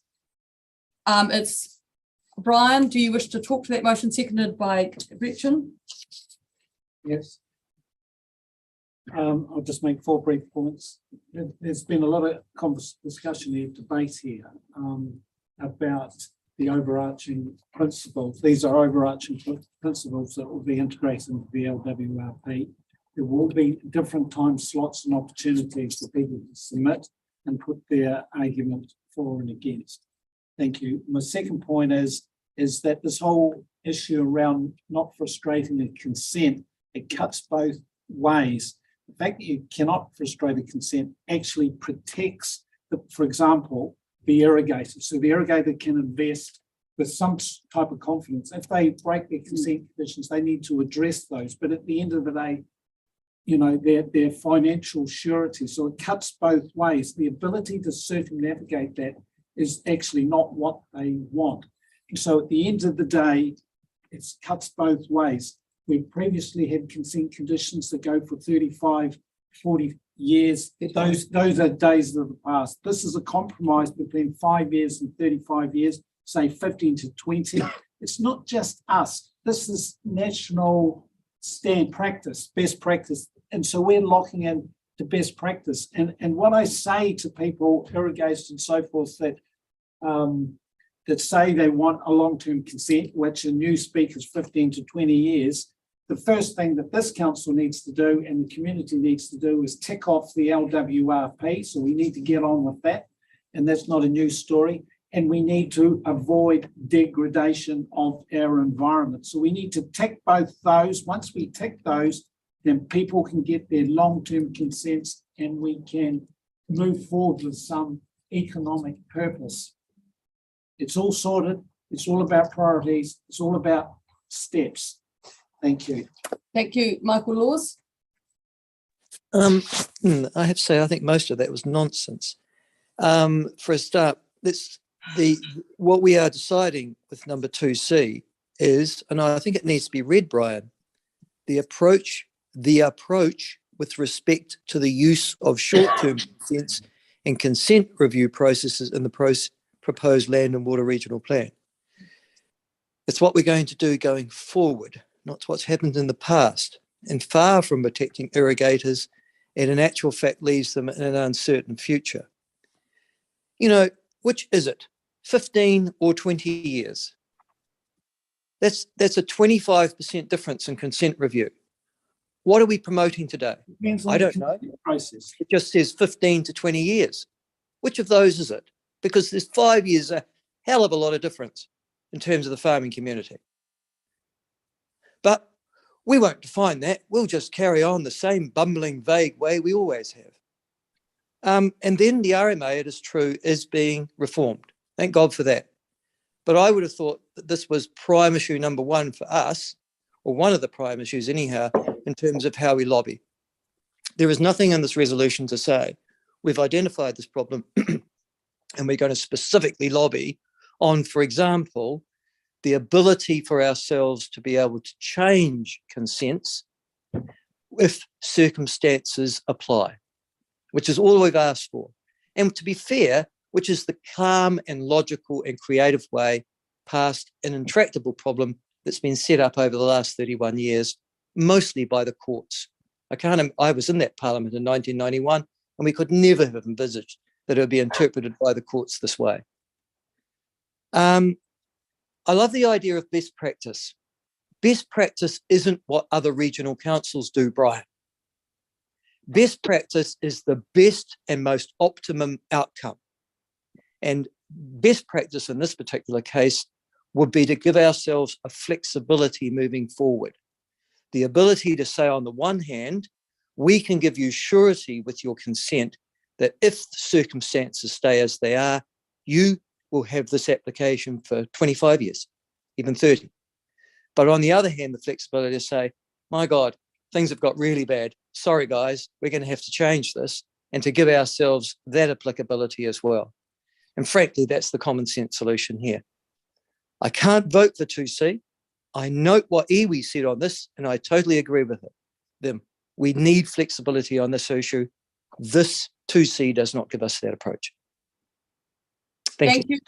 Anyone else wish to speak, Carmen? I actually support my council laws on this, and the more I think about it, and I can't support that, not to see. Anyone else wish to speak? Thank you, Kevin. Yeah, look, I support this motion, and I particularly support the recommendation policy guidance from staff, bringing the maximum duration into what's happening in the rest of New Zealand, 15 to 20 years, and that will be decided as they go through the process. But the reality past that is, if I am someone wanting a consent, I expect the ORC to make that consent process better and cost effective, and continue to work on that. And we've already seen that with the intensive winter grazing program now, that they are working really hard to do that. So I've got confidence with that. But what it does say, and I read page 155 on screen, is about a general principle: consent terms should be proportionate to the degree of environmental risk, the uncertainty associated with the activity, the state of the source of the water body or receiving environment. So that is the key part that I often think that we've actually missed. So now, as part of my consent, if I've got a very good environment, I'm doing a very good job and everything's jolly right, I'm sure I'll get 20 years. So I've got no worry with that. And as Bless you, Gavin. Actually, I haven't, providing that ORC does the work, ensure that the process, the cost of that process is efficient, timely, and good. So I'm actually comfortable to support the motion. Any other speakers? Separate them and put a division I- for two. I will be. I will be. Thank you. No other speakers?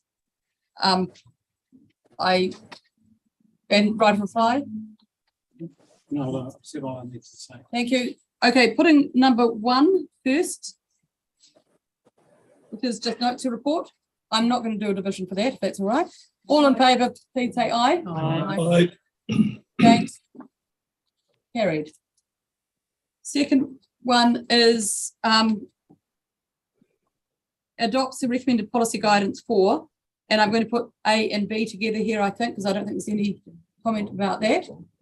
And so all in favour of A and B, aye. Aye. Against? Carried. Thank you. Unanimously. Now putting by division 2C, the approach with respect to the use of short-term consents and consent review processes in the proposed land and water and regional plan. I will talk to this to the extent that I think it's unfortunate since it doesn't say short-term and long-term and longer term, because it does cover that in that paper. But it is what the motion is. And I think that may be why we're getting completed. But anyway, you can all the divisions. Thanks. Di? Councillor Calvert, No. Dr. Carter.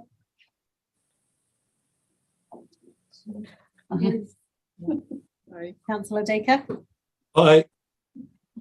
Mr. Allison, Aye. Councillor Forbes, Aye. Councillor Hope, no. Councillor Callagher. Councillor Laws, No. Councillor Malcolm, Yes. Councillor Moon, Aye. Councillor Robertson, Aye. Councillor Scott, Aye. Councillor Wilson. Aye. Thank you. That was passed. The 93. Thank you. That Sorry, it's 9 to 4. 94. Yeah, no, I was just thinking. Oh, sorry. Right. Oh, Yeah. Thank you for that, Michael. That brings us to the end of the meeting. Thank you very much, staff, for that. It's tediously boring stuff. You had to articulate all of that. I'm really grateful for the way you presented it. Thank you. It's your headspace. Well, thank you. We shall be reconvening this afternoon at DCC. Those